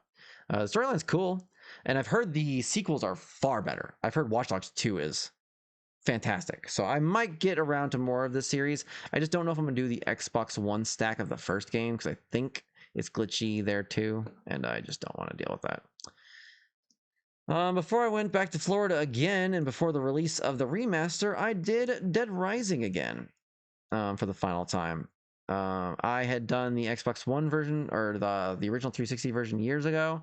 I have done almost every game in this series, so I want to get around to this. If you've ever played Dead Rising, not a whole lot new here. Pretty straightforward. You run around a mall and you murder zombies. Anyone who's ever played this version knows that the main thing is the 7-day survivor, which used to be like Achievement Hunter Kryptonite. Achievement Hunter just didn't touch this game for that. It was scary. You had to play for 14 hours straight without dying, or your Xbox freezing up, which on 360 was far more of a gamble. I did it, and funny enough, I did it without sleep because the night before I had planned to do it, I didn't sleep very well. I'm dealing with a lot, and I did not back down. I still went ahead and did it, and I was so freaking tired by the end of it. I was half asleep. I promise I'm not tired now. Sometimes when I talk a lot, I start getting like yawning a lot. Yeah. This game is still pretty tough. The Dead Rising, not an easy game. When I did the original, it was actually a game that I started and immediately put down and was like, I am never finishing this. This is stupid. Which is funny because then it went on to be one of my favorite franchises. But yeah, that first game, woof, missing a lot of quality of life additions that they made later on, which we will get to because they did finally remedy that. But yeah, this one's tough. All right, then we moved on to another leaving Game Pass, A Short Hike. This game is kind of similar to Little Gator, actually, that we talked about earlier. You're given this giant island to just explore, and you have to interact with people. You have to do mini games. I love the art style. It's kind of like this, and you can control it too. You can make it smoother or more pixelated, which is kind of neat. Very easy game, pretty short. You can do most of this without a guide. You just run around. I don't know. It's not very hard. You might need a guide for this, finding every feather, which is kind of a pain. But yeah, I say it's a pain a lot. It's kind of my thing. It's either a pain or it's weird. Yeah, this one it gets a little boring. I think it's a little one note, but it's super cute. It's fun. Again, it reminds me a lot of. I even had to look up and see because some of the character models, the art style looks similar to Little Gator, so I actually looked it up and made sure see if there was a connection between the developers. There's not. They just both thought these animals look cute in this way, so go figure. Venba was another leaving Game Pass game I did real quick. This one's real short. It's all about cooking. It's like a game about the power that cooking can have in some cultures. And some cultures, food is very important. Cooking is a ritual of itself, in of itself. And I learned a lot about cooking, like this culture. I don't know a lot of these cultures, so some of this sounded really yummy. Like while I was making it, I'm like, ooh, I might have to look that up. There are some missable achievements. You kind of want to make sure you're following a guide. It takes an hour if you're following a guide. I didn't at first, or at least not well enough, where I had to redo some of it, so it took a little longer. But very cute game. Bring the tissues. Warning you now. So this year saw the demise of the Xbox 360 store. Super bummer. Super bummer. It's such a shame that it's gone. You cannot get digital titles anymore. Why does it say there's still? This still says there's a price. Weird. Let's see. What's a video I can play? Let's do that one. So I wanted one of the games I picked up as the store closed was Microbot. Microbot is a biology-based twin stick shooter. You are a little microbot and you go into a body and you have to kill all the invaders. Pretty neat. Definitely not hard. I did not have much of a challenge with this one. It was definitely kind of boring and grindy by the end of it, but there are tricks on TA and levels you can go to cut down all that. I definitely like the art style. It was kind of neat seeing all like the blood flowing, and I didn't really have much trouble with it or much of anything with it.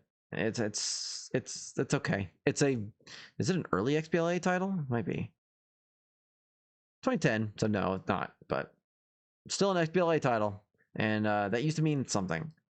So if you know what that meant, this is that. Very straightforward.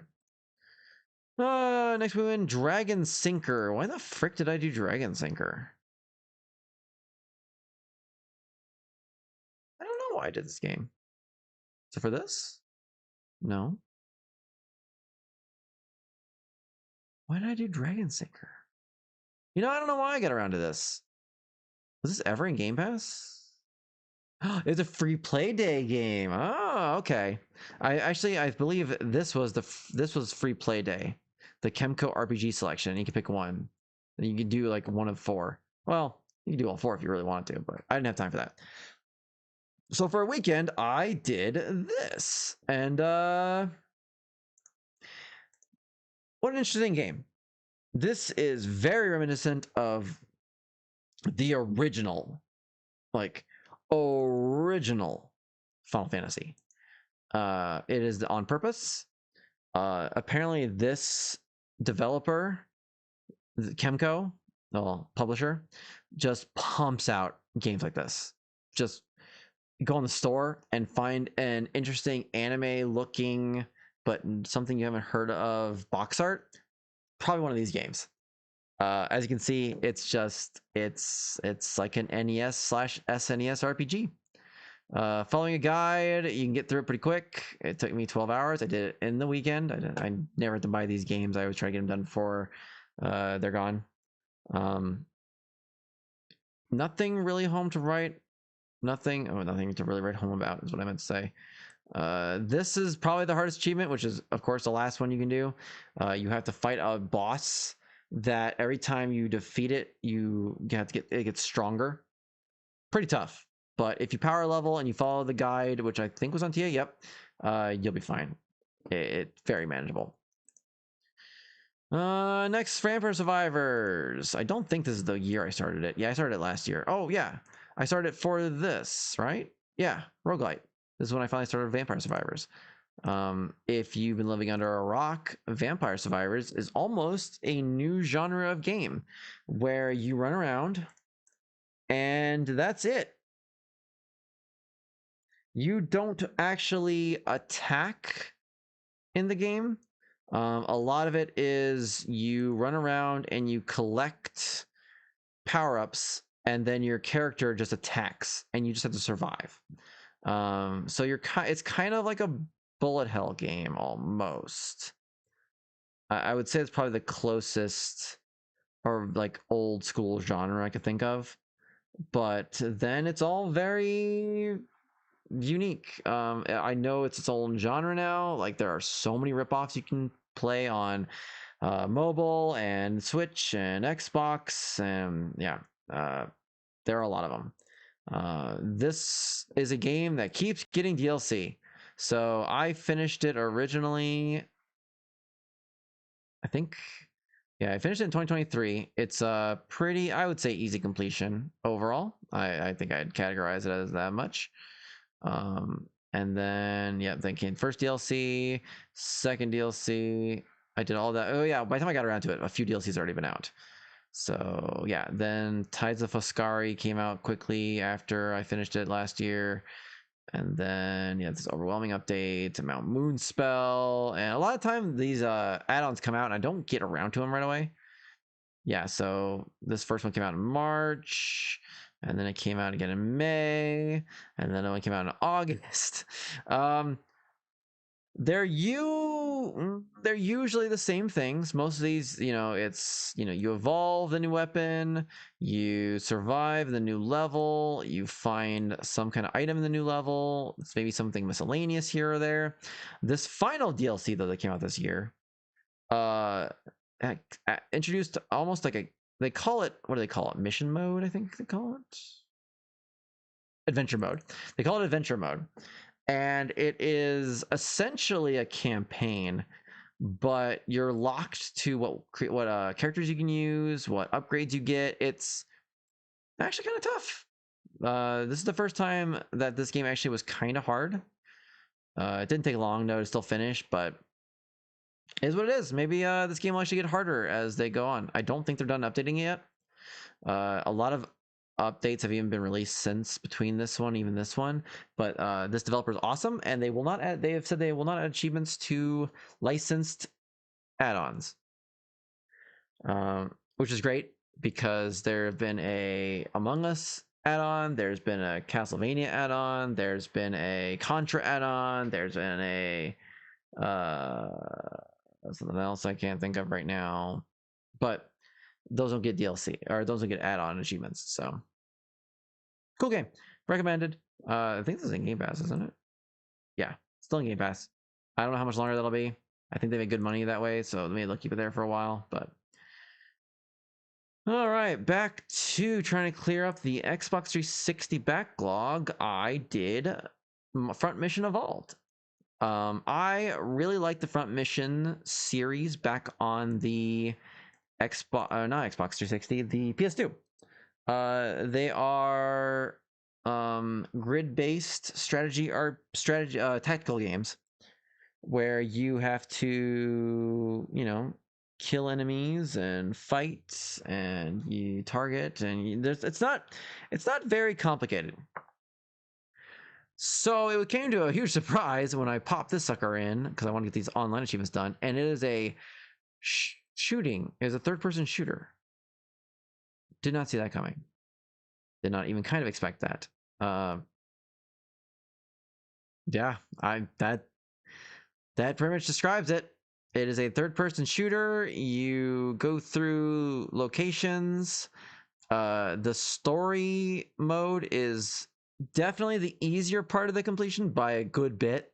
There are collectibles you want to find, like these sensors and such, but there's a level select. By far the hardest is grinding to level 70 in multiplayer. Luckily I found another double boxer and we were able to solo it together without having to rely on a team or a group of achievement hunters. Saved a lot of time, and we were able to really cut down our grinding time as efficiently as possible. Still took a long while though. I mean, we started grinding August 17th, didn't finish till August 25th. So good while of grinding. Pretty boring. These games are getting harder and harder to do because when you need a lot of people, what are you gonna do? Like 360s are barely working anymore. The online is garbage. Like the servers are barely holding together. The party system doesn't work. It's just, these are gonna become rarer and rarer, not just because they are old, but because it's just impossible to get to them. Let's see, where are we? Another 360 title. This one sticks out strongly because it was a huge goddamn pain. Defenders of Ardania is pretty simple. It's a tower defense game. I really like tower defense games, so I was definitely looking forward to getting around to this one. The problem is that there is very little information or guides for this game. Most tower defense games you can do very quickly and easily because there will be people that lay out like when you should upgrade, where you should upgrade, where you should put your towers, what order you should put them down, etc., etc. To add to the complications, this is the kind of tower defense where the map is kind of open and you have to funnel. You control the pathing of the enemies while also building your towers. Like you use your towers to control where they can go. Huge pain. Far, far, far, far worse as an achievement hunter than any difficulty could ever be was that the achievements are glitchy. I did the complete all levels in limited resource mode achievement multiple times. I had to do the build all towers in one race multiple times. Even worse, I can't remember exactly,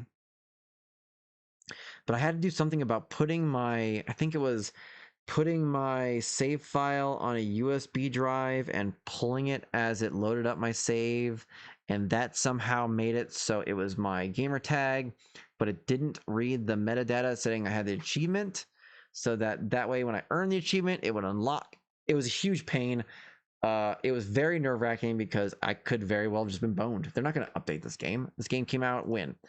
Freaking 2012. And I don't think most Wanted Entertainment's even around anymore. They did 2 games on the 360. So I would have been boned.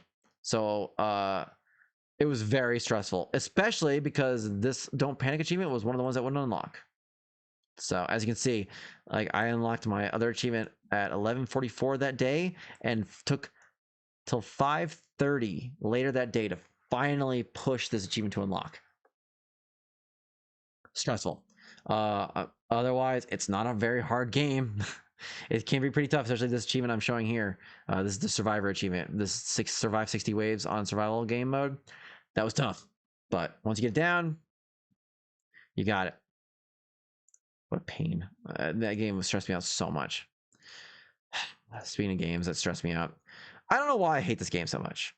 Human Fall Flat is another one of those games that just keeps getting new achievements, so I have to keep going back to it.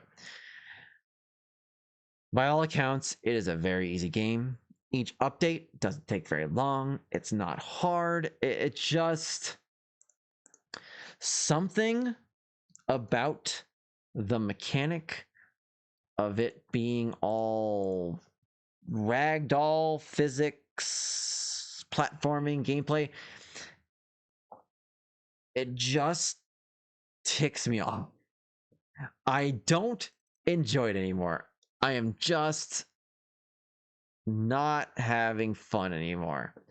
I don't like this game. I am so beyond over touching it and even bothering with it.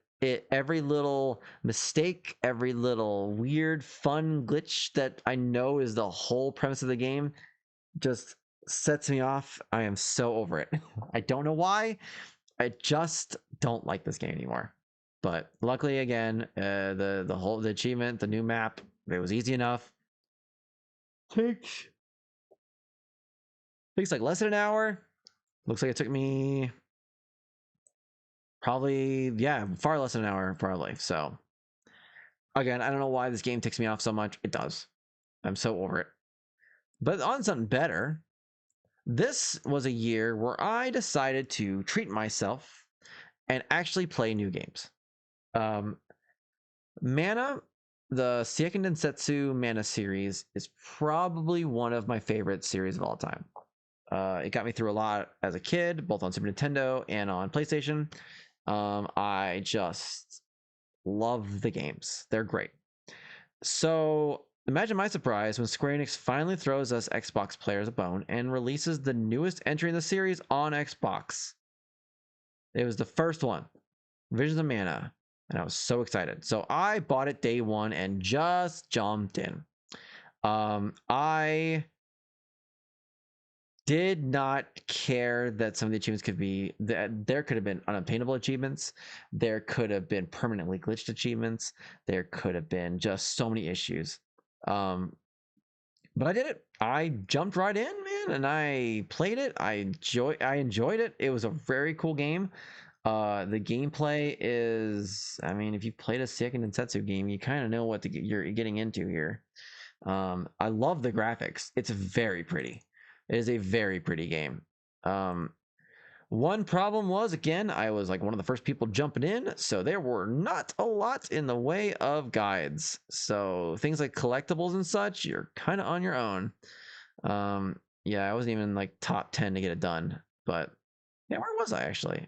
I don't think I was super early because I have a job and a life. So I wasn't exactly able to get around to knocking it out very quick.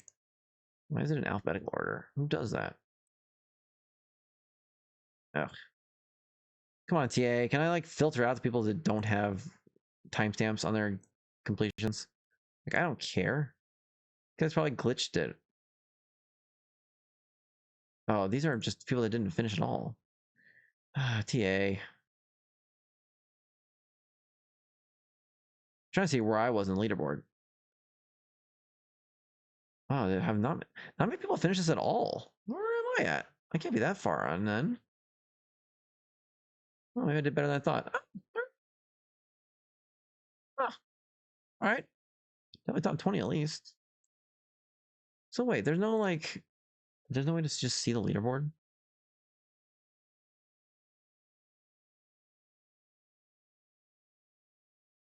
View full leaderboard.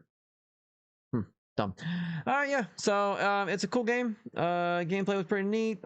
I love the art style. It had a lot of the elements from the various games in the series that I recognized. There was, oh, there it is. Yep. Ave Zalaha. What a freaking pain. The entire game, I was able to more or less just play how I wanted to. I ignored elemental typing. I ignored weapon weaknesses and strengths. I just enjoyed myself. Then you get to Ave Zalaha, and wow, what a step up in difficulty. That was hard. I got wrecked multiple times. I got very angry. There were points where I was like, how do I do this a-hole? How do I beat this? I don't know if I'm going to finish this. There were a couple moments like that. And it's funny because I thought Black Rabbite would be like that. But I beat that, was it first try? It might have been the first try. Very easy. Nope. If you are looking for your barometer, it's Ave Zalaha. Like, what a douche. But yeah, and you also have to fight every enemy. I think that's pretty easy to do as long as you kill everything. There is a tadpole that turns into a stronger lizard in one level, and you have to get that one. Like that, most of the time you'll kill the tadpole before it turns into the lizard. So that's all. It's not very complicated. Yeah, cool game. And I played a new game. Look at me. I'm usually playing games that are just ancient. And then I did Darker Skies. This is, I'm not sure why I did this one. I don't think it was part of this. No. I think I just did it because I don't think I had a reason for this one. Darker Skies is a War of the Worlds game. I did the first game in this series a while back. Gray Skies, this game, fun fact, on XBLA and has one of the hardest achievements ever. So I didn't do that one, but I did Gray Skies, and it's exactly like this one. You are traversing the world of War of the Worlds, and you are avoiding aliens. Obviously, if you read the books or watched the movie with Tom Cruise, you know that it is mostly these giant walking robots. They obviously had to change that because that wouldn't be very fun. So they added these like human zombies that you have to deal with. It makes no sense. They are not good games. The second game is definitely better than the first one. I would say this is far more playable, but it's still pretty scuffed. It's not super fun. The storyline is not super great. And for achievement hunters, it's really mean where it gives you this one gamer score achievement at the end, and then it waits a couple seconds to give you this 129 achievement. Douchey. But there's stealth elements that nothing really works quite right. You can speedrun it too. I think I had to. Yeah, no. Yeah, I think for this fully upgrading, or maybe I used a glitch. I think I might have used an exploit to upgrade that. Anyway, interesting game. I'm not sure why they keep making War of the Worlds games. This one came out in 2021. So yeah, not super. Oh yeah, it's Series XS optimized. Not sure where that optimization goes. It's not even pretty, but it is a War of the Worlds game, which is weird that there's more than one of those. And then I played another new game. Look at me. I did Dead Rising.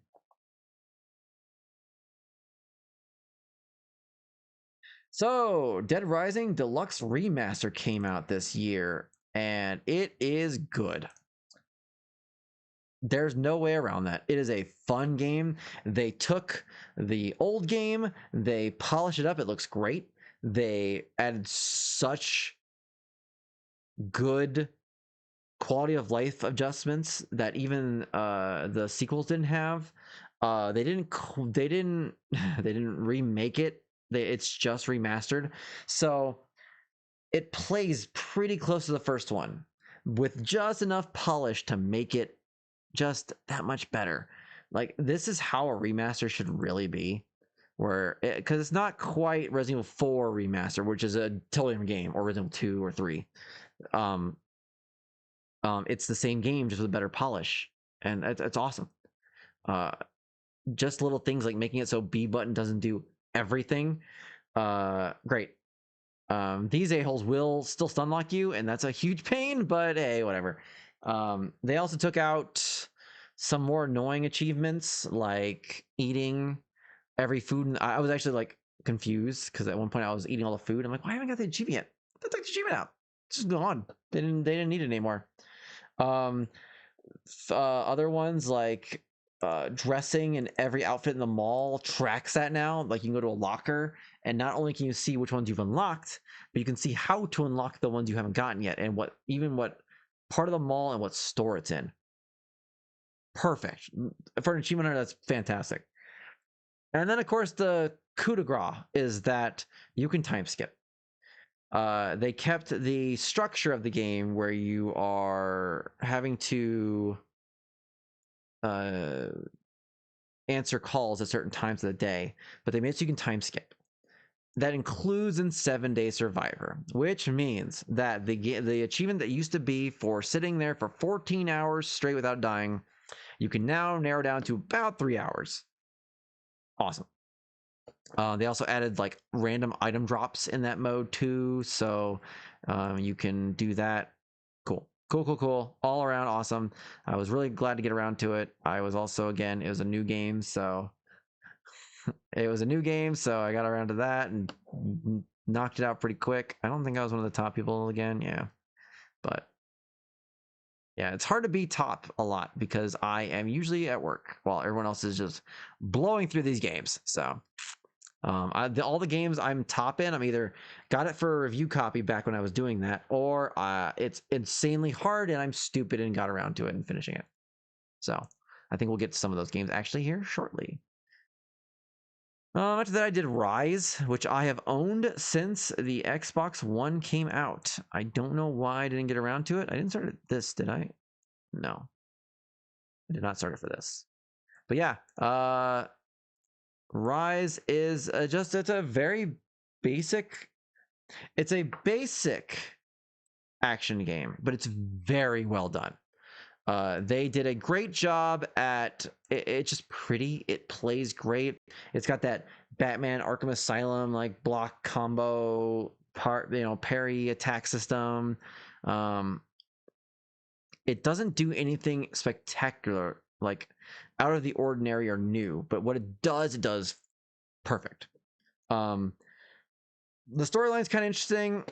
It's pretty bare bones. I mean, you know what it's doing. It does get magical, which I didn't expect, but whatever. Even playing on legendary difficulty, I sped run it real fast. Like, if you know what you're doing, you can usually blow through it pretty quick. The hard part of this game is grinding the multiplayer, which multiplayer, you have to be connected to you have to have an online connection, but you can do it by yourself, which is nice. I did recruit my daughter for a few parts of it, just to make it easier on myself.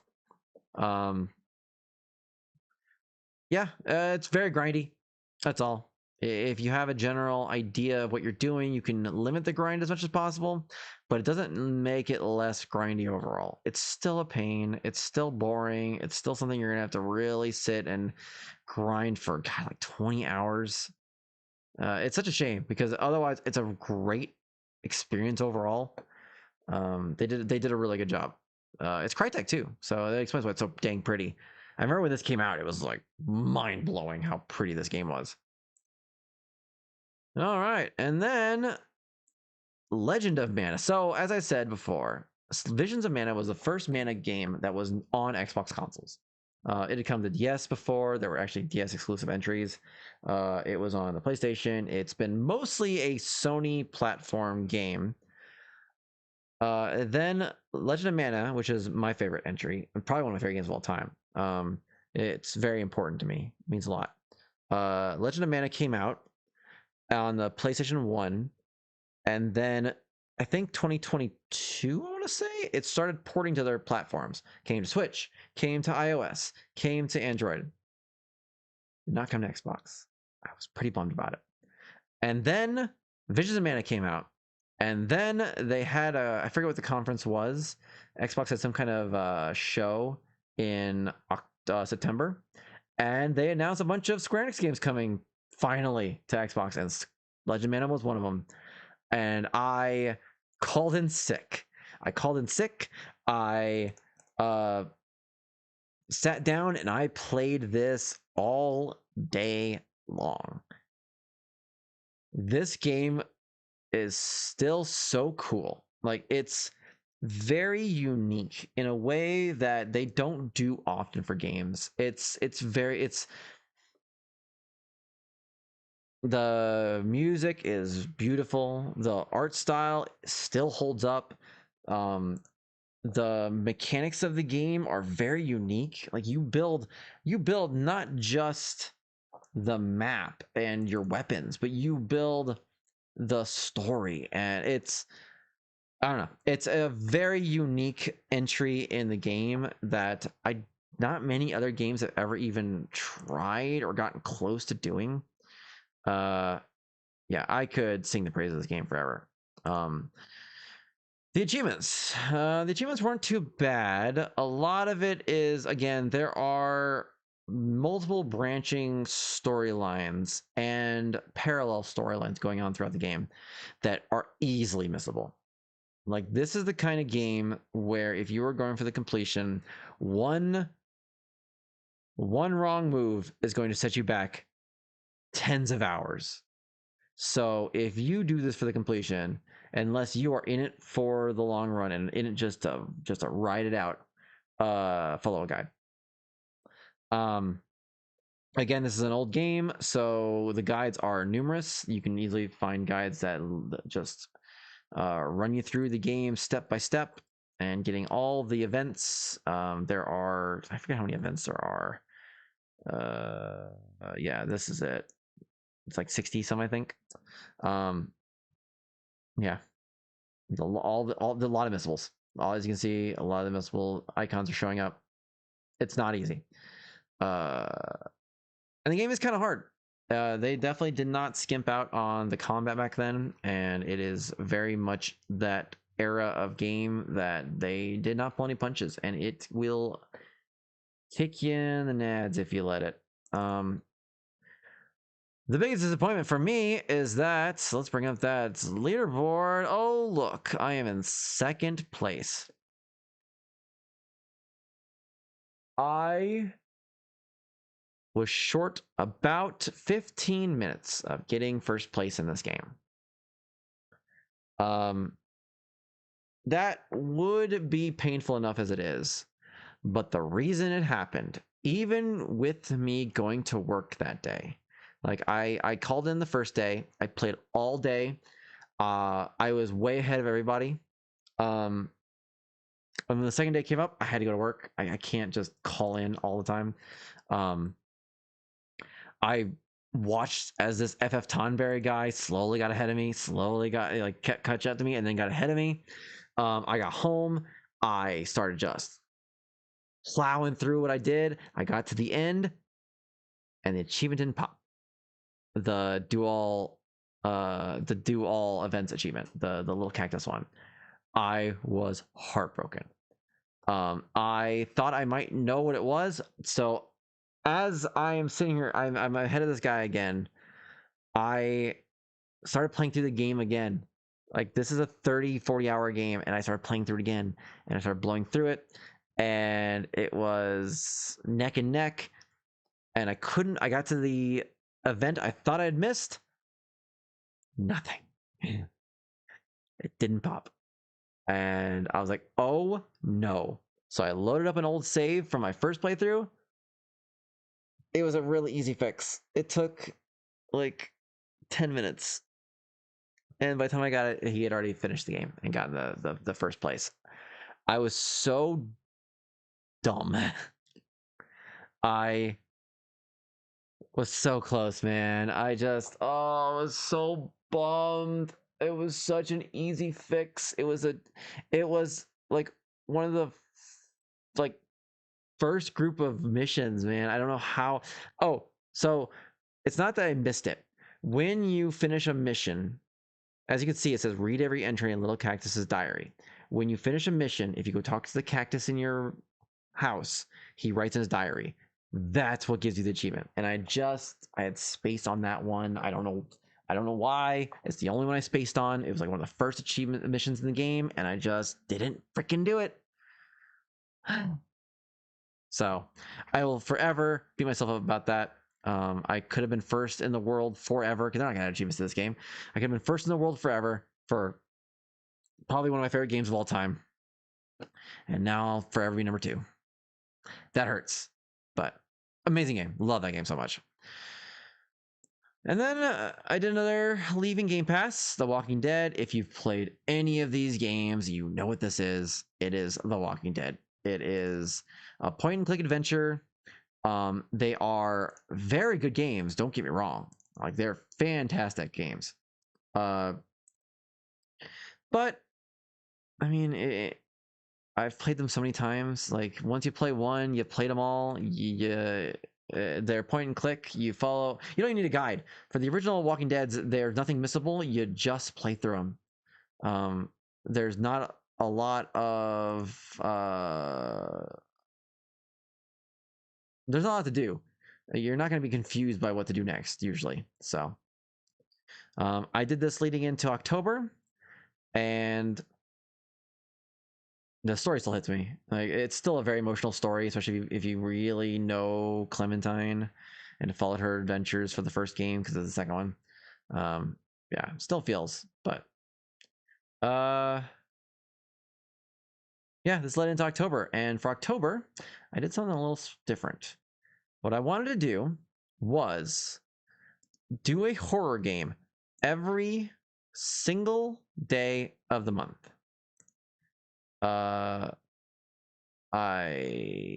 failed that immediately. So Scorn was leaving Game Pass as well. I wanted to get around to it, and I hit a bad mental day on the first of the month right off the bat. So Scorn it's atmospheric, because that's a good word for it. It's very atmospheric, and my mental state just was not feeling it, man. I couldn't be in that world for a long time. So it did take me 2 days to finish that one. What a weird game. Like, HR Geiger would love this game. Just vaginas and penises all over the place. Obviously not like outright, but it's obvious. It's pretty obvious what's going on there. I'd always heard the combat was kind of the sticking point for a lot of people. I can understand that. It's not great, but it's a super gross game. There's a weird alien penis. Like I know penis, like phallic imagery. There's a full-on alien penis at one point. It's your penis when you play the game. So it's a weird game. The puzzles are very. They can be kind of confusing. There's no way to orient yourself in the levels. It's really easy to get lost even following a guide. I don't like video guides, so I didn't follow any. So yeah, what a weird game. It's a trip. Definitely suggested just for that. And then we started getting into kind of a good clip where I was doing about a game a day. We started with Blood Wash. It is, I think this is a Puppet Combo, right? Yeah, Puppet Combo. Puppet Combo makes. Let me bring up a video. They have a very obvious aesthetic, and it's kind of the aesthetic right now for I put Puppet Combo. God dang it. It's kind of the aesthetic for horror games right now, where it's like that faux PlayStation 1 kind of graphics. And Puppet Combo does that with aplomb. They lean hard into it.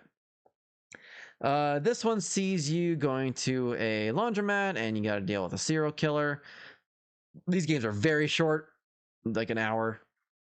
Following a guide, I think I was running around kind of having fun with it. Yeah, neat game. I'm not a huge fan of the art style. It if it's too fuzzy, I don't know how to explain it. If it's too fuzzy, it's not as cool. So while I was trying to make sure that I did a game a day, I didn't want to do nothing but easy games. Like I wanted to make sure that I was doing some games that required some effort. And the first one of these was on the fourth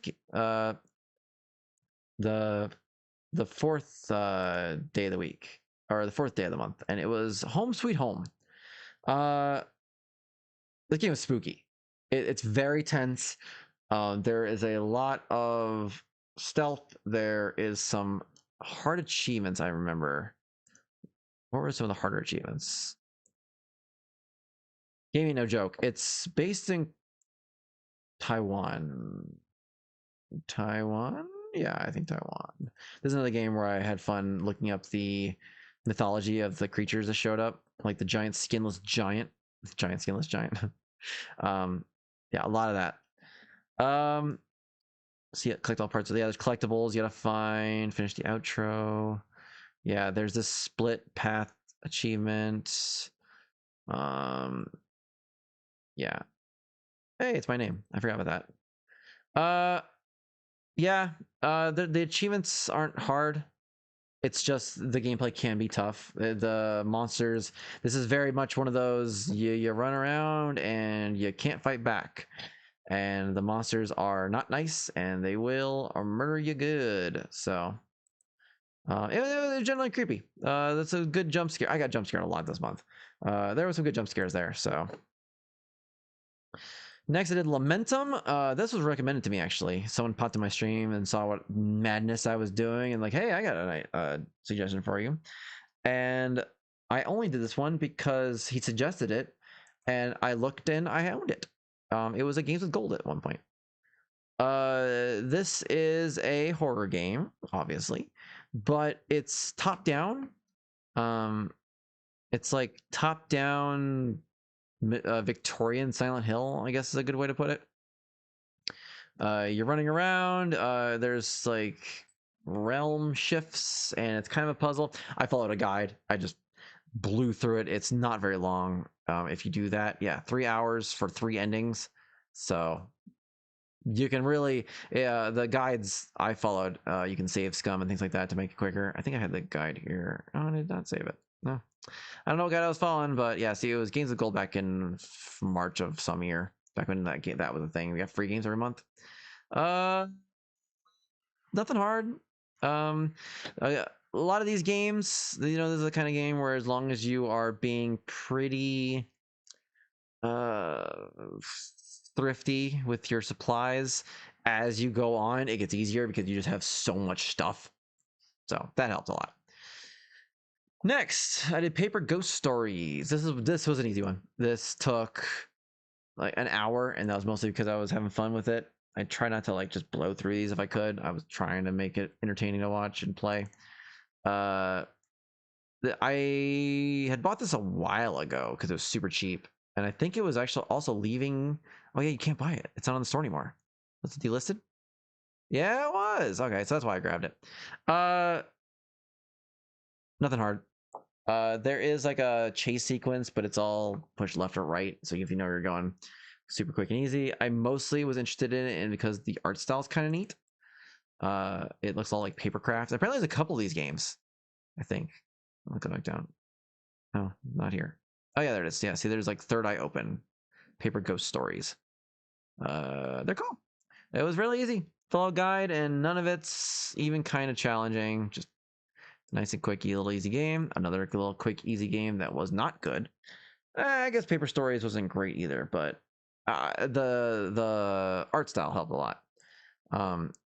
Horror Tale 1 Kidnapper is kind of a roguelike.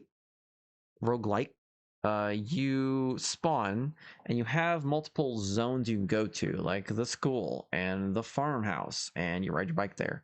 It's a fast travel kind of thing. And you're looking for tools that your friend needs to fend off this kidnapper. And every time you go to a new area, he's there already and patrolling around. You have to avoid him.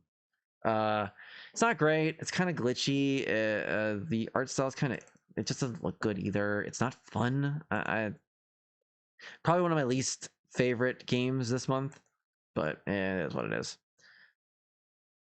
Reveal was the next real game I did that month.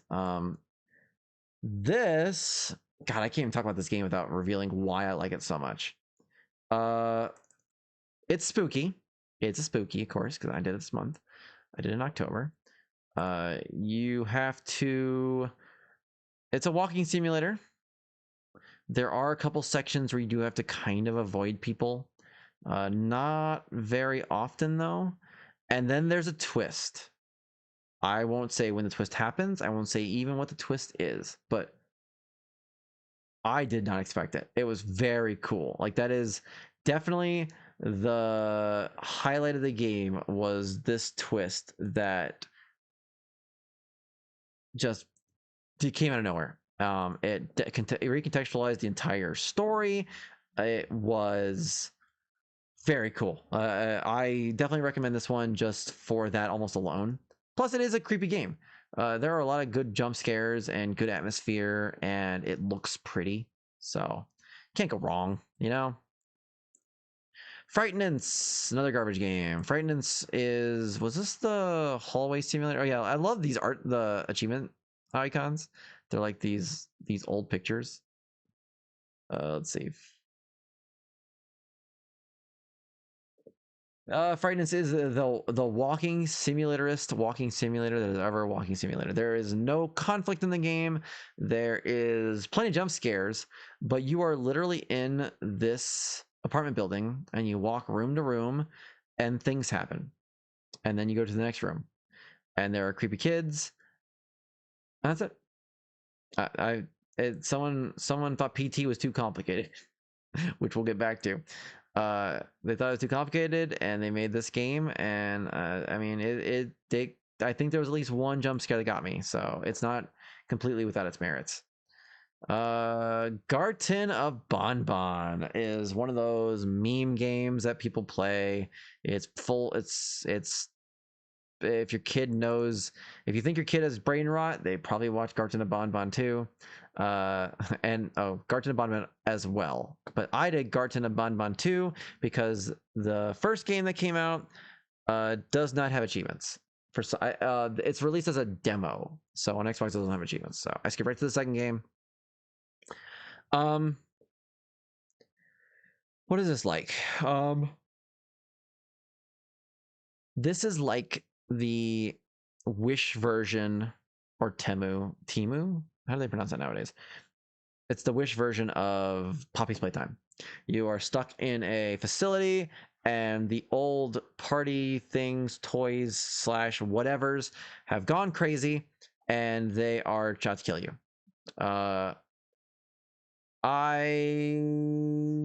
What did I have a problem with this one? Oh, the notes. The notes are glitchy. It's a huge problem.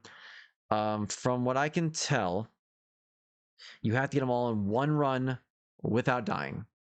That got it to unlock for me. I had to play the game 3 times. The first time with a guide and getting all the achievements, it didn't unlock.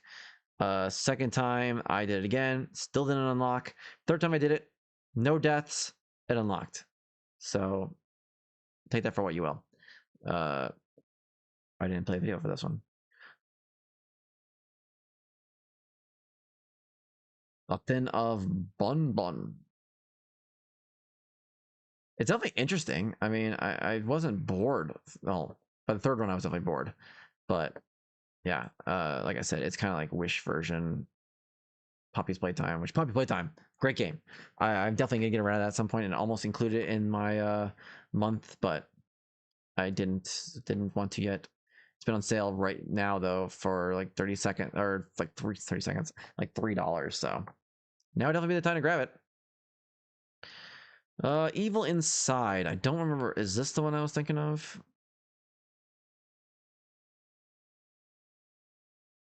What's Evil Inside? See, I forgot most of these games. Yeah, we're gonna touch the picture. Oh, yep, this is PT. All right, so remember when I said someone played PT and thought, hey, maybe that was too complicated? They had nothing on Evil Inside Guy. Evil Inside Guy was like, PT's way too hard. Like, we can't get through that. We're just gonna boil that down as much. I mean, look at that hallway. That's PT. That's PT. Yeah, it's a shameless knockoff of PT. Not even close to as interesting or good. I think it got me with like 1 jump scare, but most of the time it's just walking forward. Took me less than an hour. You're literally just walking through this hallway over and over again. Yeah, pretty boring. Definitely one of the another low point of the month. Oof. Okay, and then we got to another real game, Remorse: The List. I would call it Hungarian, or was it Polish? I would call it European Silent Hill. And it would sound as if I was being facetious. But then you get to the museum section and there's literally a pyramid head. It wears its inspirations on its sleeve. It is literally Polish Silent Hill. It's hard. It was very hard. The achievements, nightmare difficulty was not easy. They no. Let me rephrase that. What was hard? It wasn't. I'll get to it. You have to use every weapon in the game. Do you want to have every type? There it is. Beat the game without any medkits or first aid boxes was tough. It was very tough. But hard difficulty was not a whole lot harder than normal. I didn't find it particularly difficult. And then speed running it was also.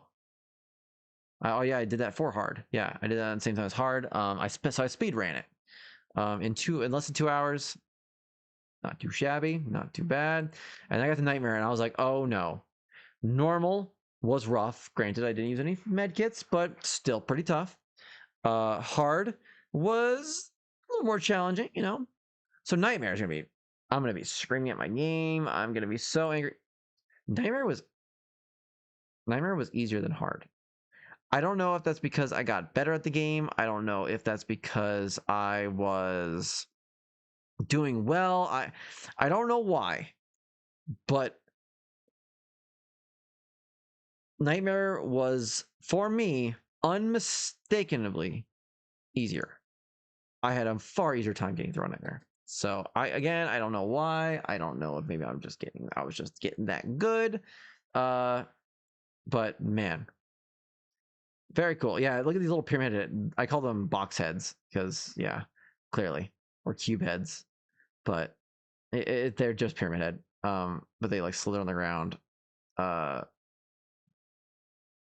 yeah, I couldn't find any mythology for the game. I didn't read any like the readables and stuff and documents in the game, but it's Polish. Silent Hill, man. It was I would say I recommend it. It was a good game. Paratropic, Paratopic, Paratopic is a weird freaking game. Paratopic is a very easy completion. You can get through it in like a little over an hour. Most of that's sitting in a car listening to a radio. It's kind of a walking simulator. There is no combat. Um, it is supposed to be a very cerebral storyline. I played it. I had no idea what was freaking going on. I finished it. I went and read a synopsis of what it meant, and I still didn't get it. It is a weird freaking game. At least though, it's easy. The hardest thing is like taking pictures of a bird. I think it was. Other than that, follow a guide. The hardest part is going to be just sitting in that car and listening to a radio play gibberish. It is very unfortunate. Sanity of Morris. While those other two games I've mentioned were kind of boring, Sanity of Morris was bad. It was a glitchy, unfun, dark, confusing mess. Still very easy, but pretty annoying. I did not enjoy my time with this game at all. I was happy to get it done just because I'd never heard of the freaking thing, and I love playing games that I don't know anything about. I assume it's got a little really low ratio, so I'm assuming everyone's finished it. Yeah, it's got like 72% completion. So only 386 people have played it all together though, so it's always a sign that something's up. It's a walking simulator again. It's another to avoid the enemies, sneak around. There's collectibles to grab. Whatever. Nothing really to write home about. It's just a shame because the beginning, you have to run away from some enemies or from some people, and it's kind of spooky. But it doesn't control right. So you're like, oh no. And then you get to this house, and I'm like, oh, this is spooky. There's like things happening. It's got like a sanity function where something you'll pick something up and it'll turn into a rat or something in your hand. It's like, okay, cool. I like the vibe. And then it stops. It changes scenery. Things change. It's just annoying. It's not fun. Nah. So unfortunate. Insomnus. Was this the horror mystery room game? Yeah. So this is like a escape room. Insomnus was pretty neat. It's very pretty. The graphics are very well done. It's an escape room though, so you want to follow a guide. A guide will get you through this very quickly. There's multiple endings, but you can speed run it and save scum it and all that fun stuff. You can't die. Yeah, there's no fail state. So it's just about solving puzzles and figuring all that out. The achievements are pretty straightforward, nothing to really write home about. There is a speed run, but again, I can't fathom how you would screw up getting this done quickly if you're following a guide. It's very easy. It is a haunted house escape room type game where you're just walking room to room and solving puzzles. Yeah, if this is hard for you, maybe stop achievement hunting. I'll tell you. Alice's Diary Rebirth. Like Sanity of Morris, this is a bad game. It's real bad. Real bad. It is a glitchy, ugly mess. I don't know why these people launch these games in the state. It glitched on me multiple times. Enemies would kill me when I wasn't near them. I would just get lost because it's all ugly and hard to tell what's going on. It's a pain, it's annoying, but it is an easy completion. So, you know, if you want to spend the money for it, you get it cheap, go for it. I don't recommend it, but it is what it is. All right. And then we move to Terminal 81. What to say about Terminal 81? Terminal 81 is a, what do they call them nowadays? Life simulator? Like you're in a mysterious new town in Brazil. You're in Terminal 81 and you've moved there and you work at a supermarket. And as you can see, you have to work at a supermarket. um all while dealing with the odd happenings in town, and there's like a festival you can go to. You live in Terminal 81. You can go to the club, you can drink, follow a guide. You will get lost and lose so much time playing this if you're playing it legit and just kind of winging it. But it's a cool, it's a neat idea. There are multiple endings. Yeah, I think I saved Scum if I'm not mistaken. There's a lot of miscellaneous stuff you can miss. Yeah, like all these achievements are missable. So you want to follow a guide. Faux show. The biggest problem, and that made me rage, is where is the achievement?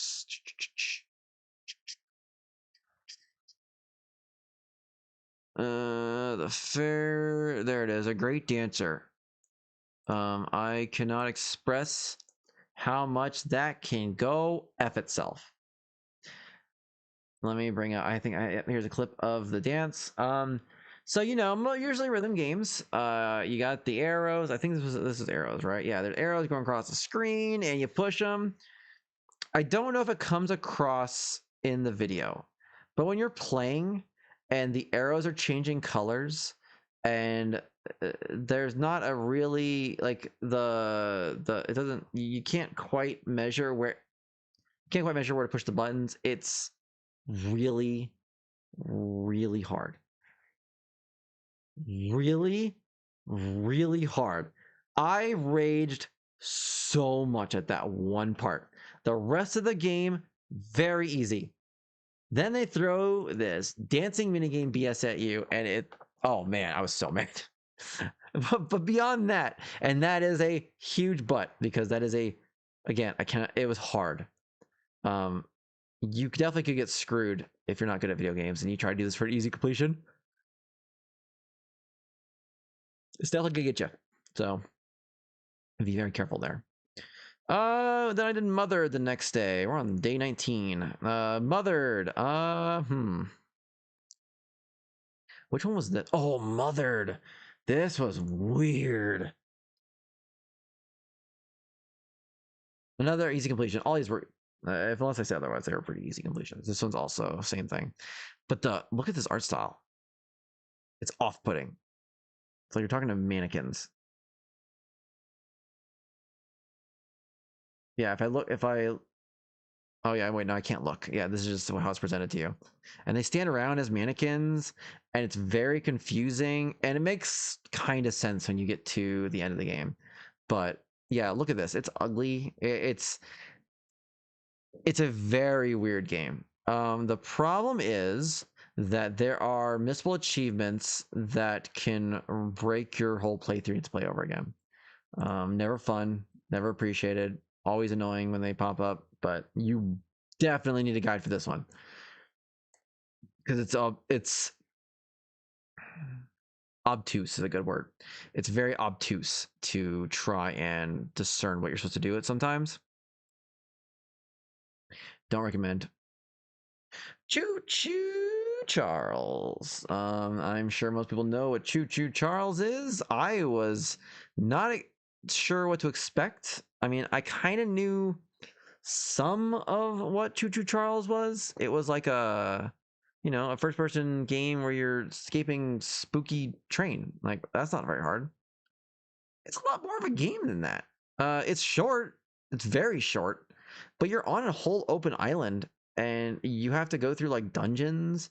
There are enemies to fight. You can't fight them. You have to avoid them unless you're at your train. You can shoot. You can fill them with lead then.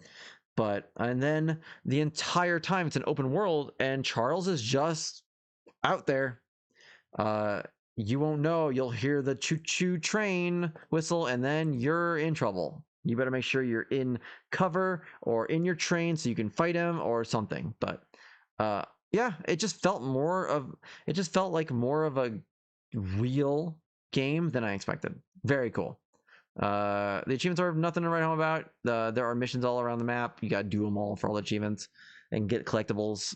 There's plenty of guides for that. There aren't very many of them. Yeah, these 11. So easy. Next real game I did was Killer Frequency. Killer Frequency is a almost like a VR title.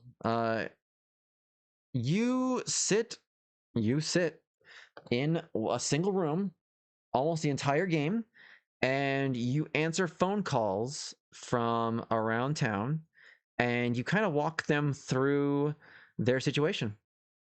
That's it. You play music. You kind of can fiddle around with the DJ equipment. I was bored. Most of my clips are just me walking in circles. I was so freaking bored. You can't leave the room. Like, you were stuck in that room talking to them. Achievement wise, completion wise, you do have to finish the game in under 4 hours while keeping everyone alive. That can be pretty tough. But since this is a narrative heavy game, just follow a guide. It's not that hard. You do have to do 2 playthroughs because not only do you have to beat the game quickly while having everyone survive, there's another achievement for getting everyone killed.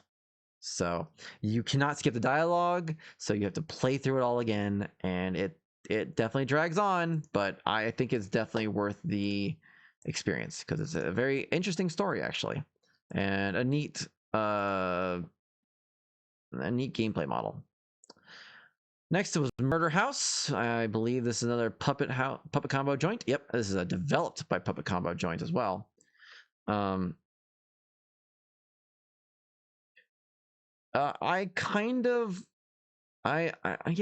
enjoy the Puppet Combo developed games more than just their published games. They just have a little more style to them while also keeping that PS1 era graphic style they like so much. This one you had to speedrun it, so you're definitely gonna want to have a guide or some kind of idea of what you're doing. You have to beat the game in 25 minutes, so as you can guess, it's a short game. You're probably gonna want to do more than one playthrough though, just because there's stuff to get. So there's various miscellaneous achievements to get. And I was trying to see. Yeah, there is a collectible achievement. So you're gonna want to make sure you get that. Easy peasy. The next quote unquote real game I did was Madison. Madison is very cool. That was a very spooky game. You are unleashed in a house and spooky things happen. The game is very creepy. The game is very pretty. The game,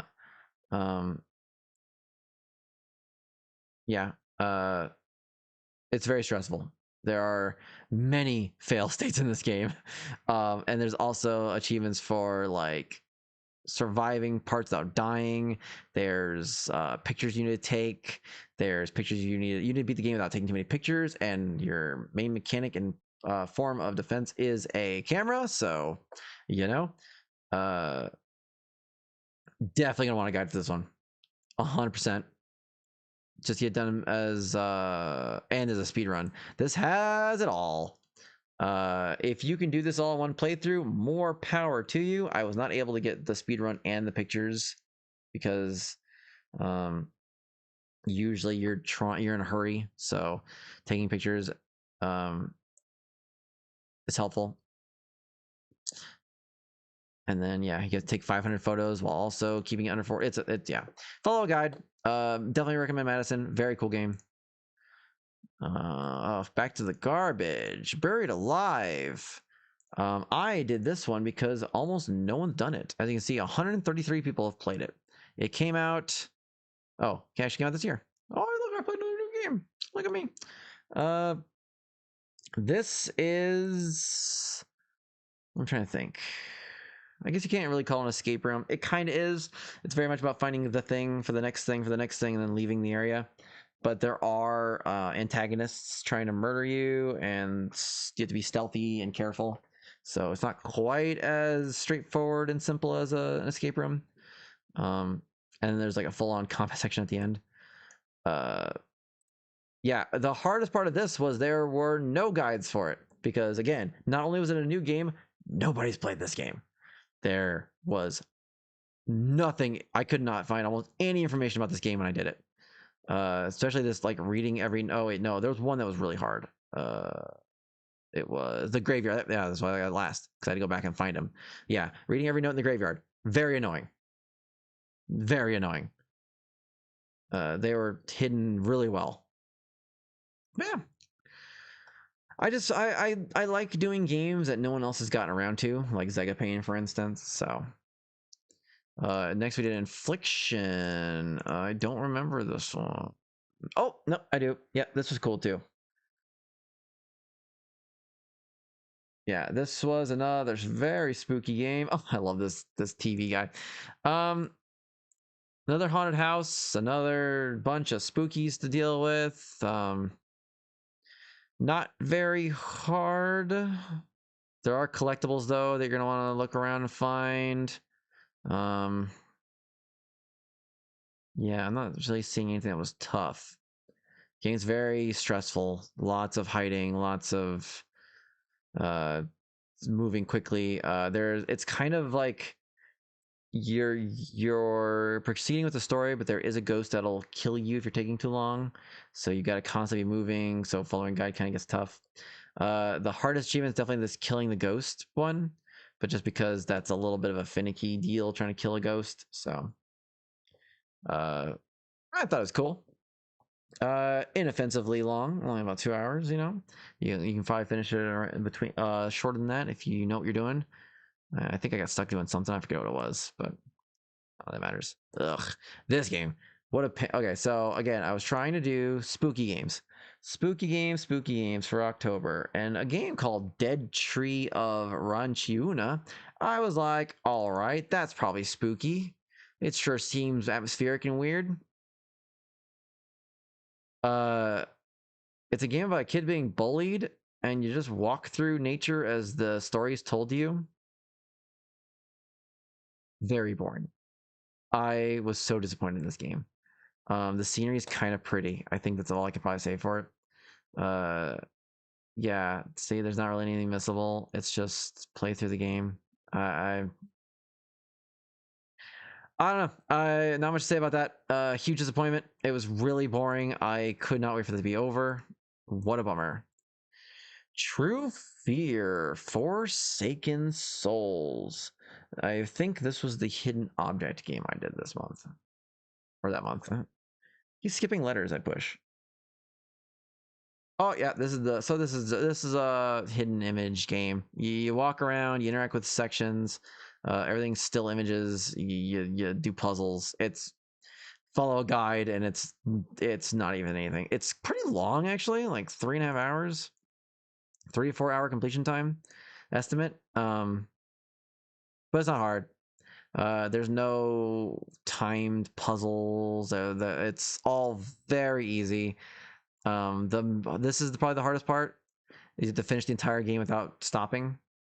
So one sitting, which obviously I did, but yeah, that's probably the hardest part, I guess I'd say.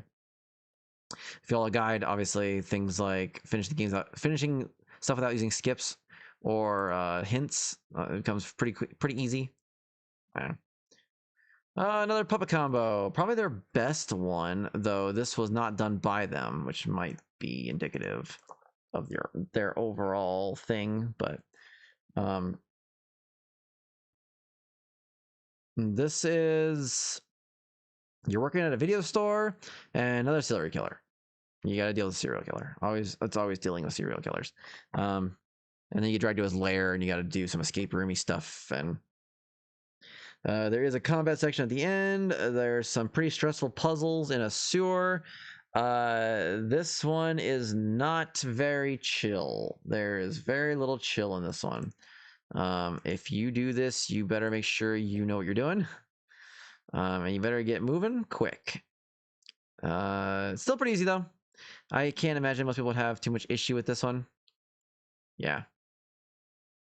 I think of all the Puppet Combo games I did that month, this might be my favorite one. So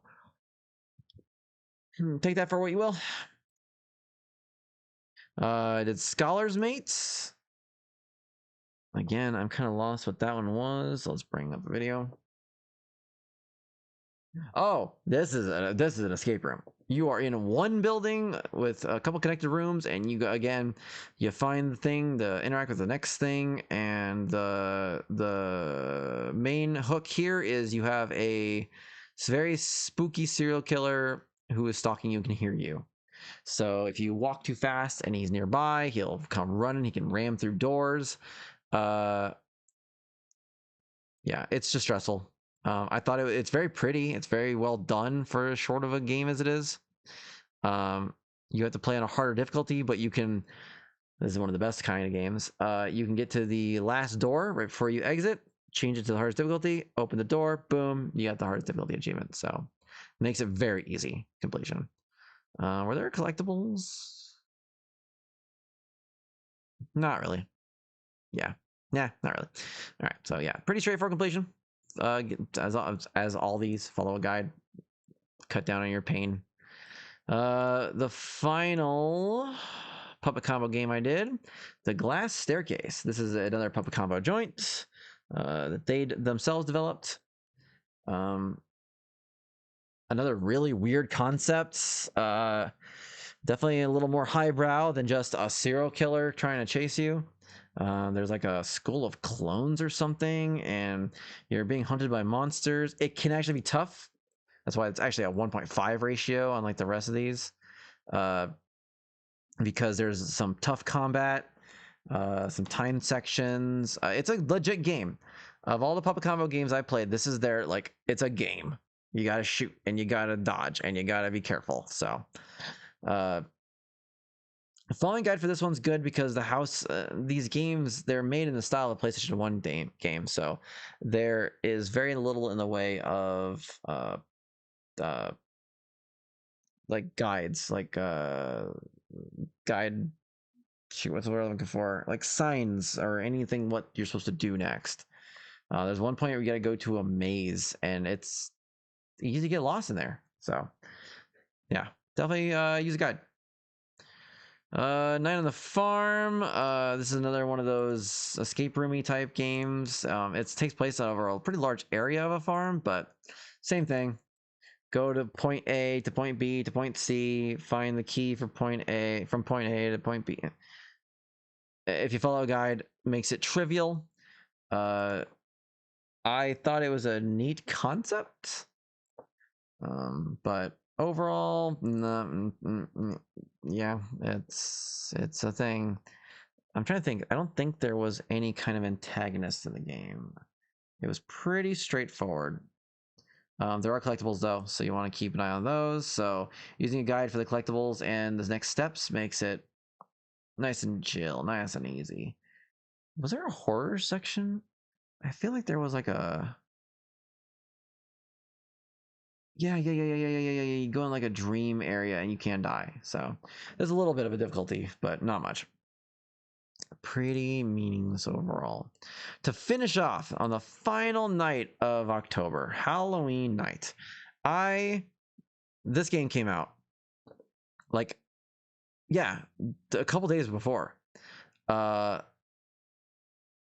Backrooms is just one of those meme brain rot things that everyone's into right now. And I would have avoided this game. No one's played this. Like, this was completely new. No one knew anything about it. Oh no, spooky. What will I do? But it's a Ratalaika game. If you know anything about Ratalaika titles, they are always easy. That is their market. Is they like making easy achievement hunter games. So I was like, all right, well, screw it. I'll just jump right in. Good thing I did. It wasn't very hard. It's very spooky. It made me jump multiple times. It's very stressful. It takes like 9.5 hours though, if you kind of know what you're doing. You're in the back rooms and you have to find some missing bodies, and that's it. The hard part of the achievement or the completion are these 6 anomaly crates. They are randomly spawning, so you have to just kind of hope you run into them. Kind of annoying. Then I was back to just actually gaming. I did Like a Dragon. I did that right before it left Game Pass. Most of these titles take like 100 hours. Like a Dragon, The Man Who Erased His Name is one of the few that takes like, as you can see, like 30 hours. It took me longer because I think I idled some. But game's fun. Game's great.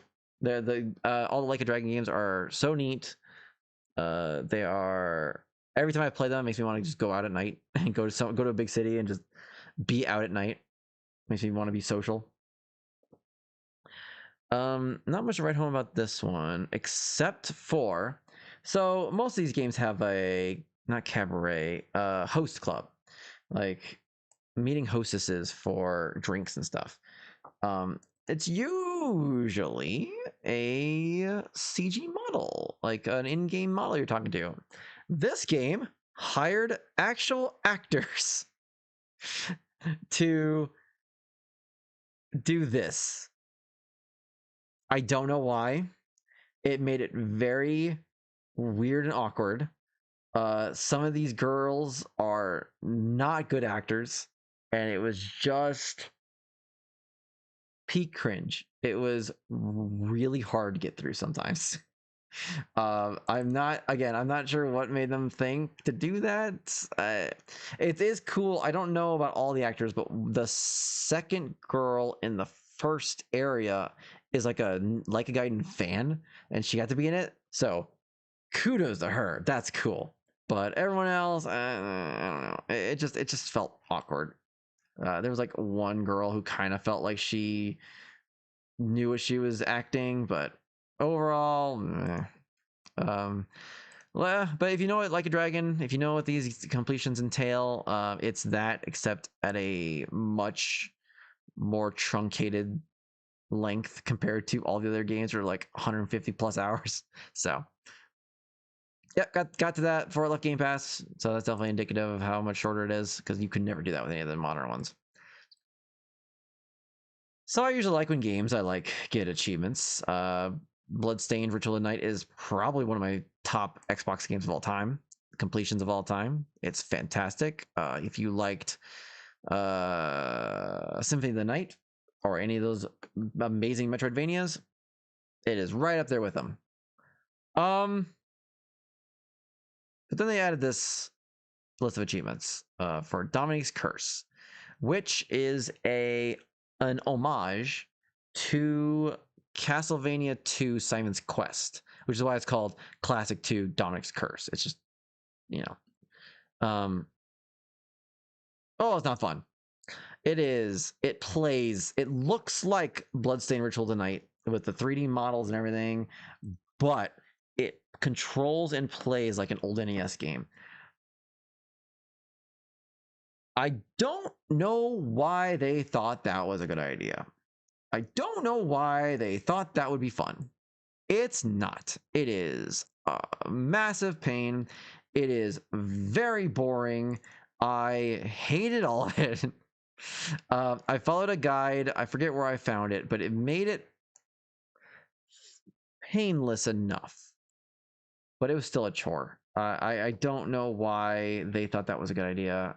It was such a disappointment. Of all the reasons I wanted to return to this game, that was definitely not it. And if that is what they're offering for future updates, please don't. I would rather just never play this game again. It's such a shame. Ugh. It's a real bad taste in my mouth.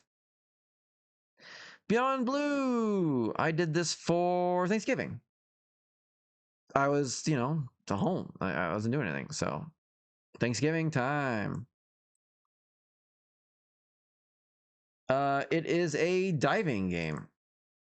I wanted to play it because one of my favorite titles of all time is Everblue 2 on the PlayStation 2. It is a diving RPG. Great game. I really liked its spiritual successor, Endless Ocean, on the Wii.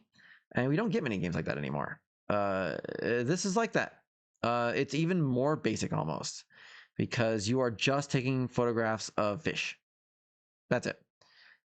It's very relaxing. It's very cozy. It's very I it's very soothing. Something about the ocean, it's the models are all really well done. The voice acting is pretty good. There's a story, kinda. It's not. It's a little melodramatic, but it's fine.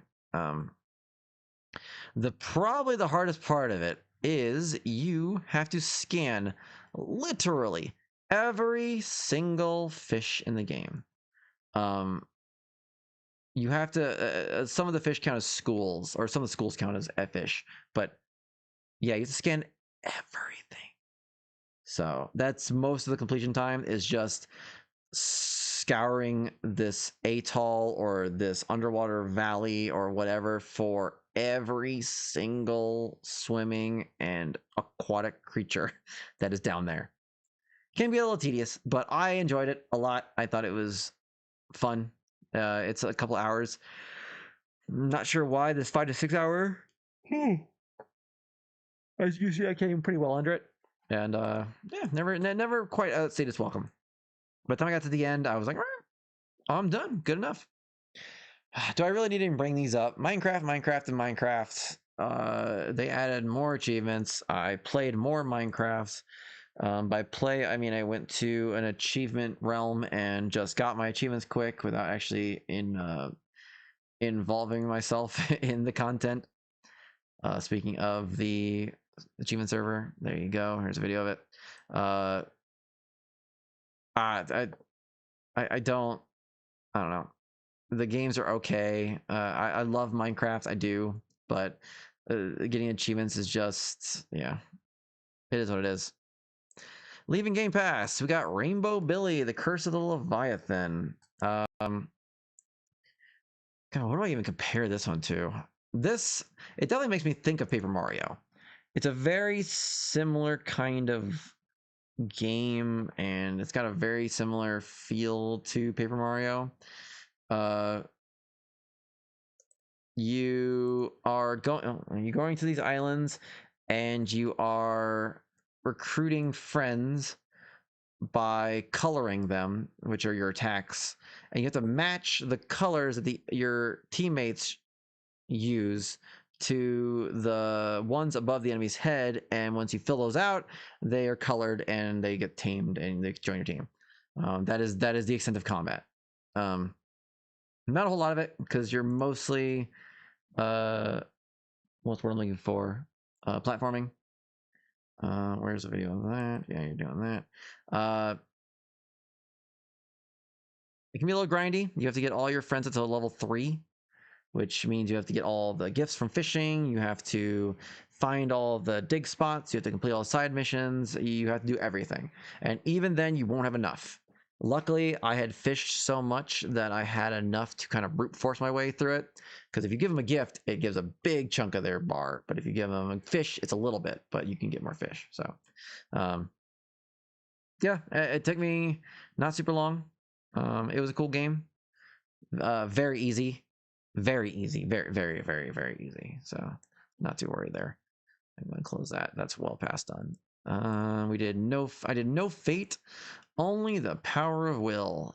This is a Japanese game. This was definitely interesting. I'm not really sure what to think about it. I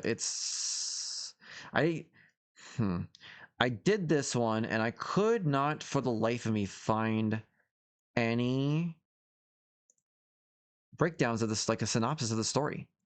It's just not there. So from what I can gather, it is a girl falls from space and changes a boy's life, and he's got to deal with all the ramifications of that. Yeah. You have to flirt with girls. You have to judge their bikinis. You know, all the fun Japanese anime garbage that they do in these kind of games. Mostly, I just sped through it. I was fast forwarding as fast as freaking possible. Yeah, it was definitely interesting. There's some very interesting scenes for sure. McPixel 3 was another leaving Game Pass. That was a very cool game. So, if you've played something like, no, I guess it's not quite. I was gonna say WarioWare. It's not quite that. Uh, Pretty much what this game is you are put into a scene and you just have to screw with it. You have a time limit and you have to screw around and just figure out what to do. The completion entails finding every single silly interaction you can make. As you see here, I lick my foot, you know, because I'm a brontosaurus. Like, what?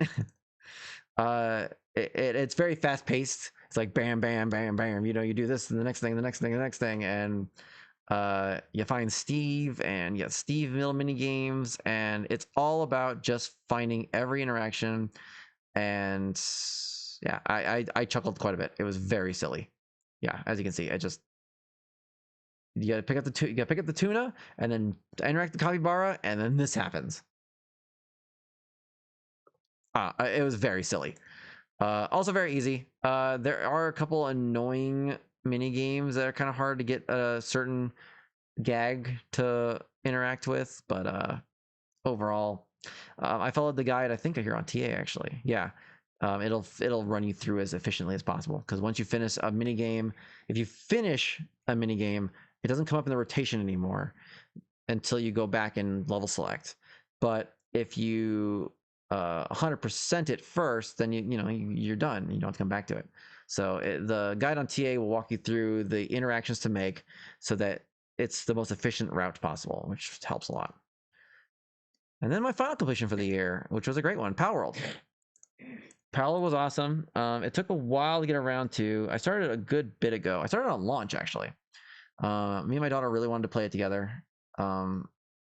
That was not helped by the fact that the online servers were utter garbage for the longest time. We just flat out could not play together. Yeah, I started in January and didn't get to finish until December. So it was almost a year-long trek. In the meantime, while we waited for that to get fixed, they added DLC, 2 of them actually, bunch of new features. We finally started really making progress in November. We played it a lot. Probably will still play it a lot, honestly. I'm sure they're also going to add more achievements because they have big plans for this game, I think. And it was a huge hit, so I can't imagine I won't at least get one more pack of achievements I have to unlock. Games that are very hard. It's very similar to a lot of these survival games where you can adjust the parameters of the server so to make it unfair in your advantage. So like you can do increased damage to monsters and they can't hurt you much, and up your capture rate, up your counter rates, all that fun stuff. If you don't know what this is, it's Pokemon. It's Pokemon mixed with Ark or any kind of those survival games, 7 Days to Die, any of those kind of games. Great, fantastic. Like, I love it. It was really fun. I just wish it hadn't been broken for so long. Like, that's unfortunate. Probably the only hard achievement I would say is this oil rig was rough. Even with the sliders in my favor, the enemies, the human enemies, just do so much damage. And the most recent, like they added this a couple weeks or a week before we finished up. This raid was tough enough where the first time I tried it, I got utterly bent over, and then literally an hour later they added a patch to the game to make that encounter easier. It was so hard. So, and then I tried the next day and I did finish it. So, yeah. And that is my 2024. Let's bring up the overall statistics.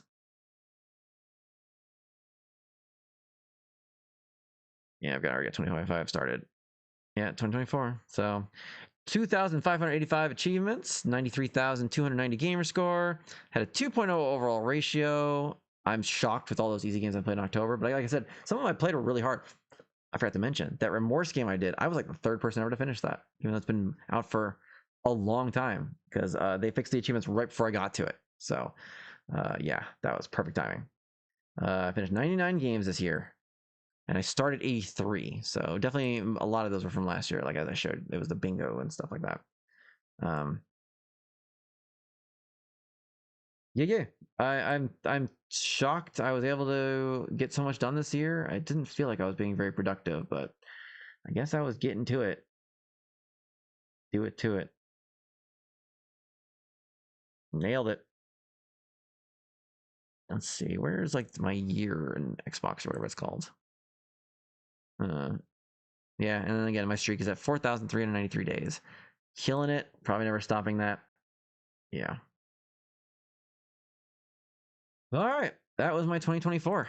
Let's hope 2025 is just as productive. I can't imagine I would not get just as much, if not more, done, but I guess we will see. So, well, let's hope.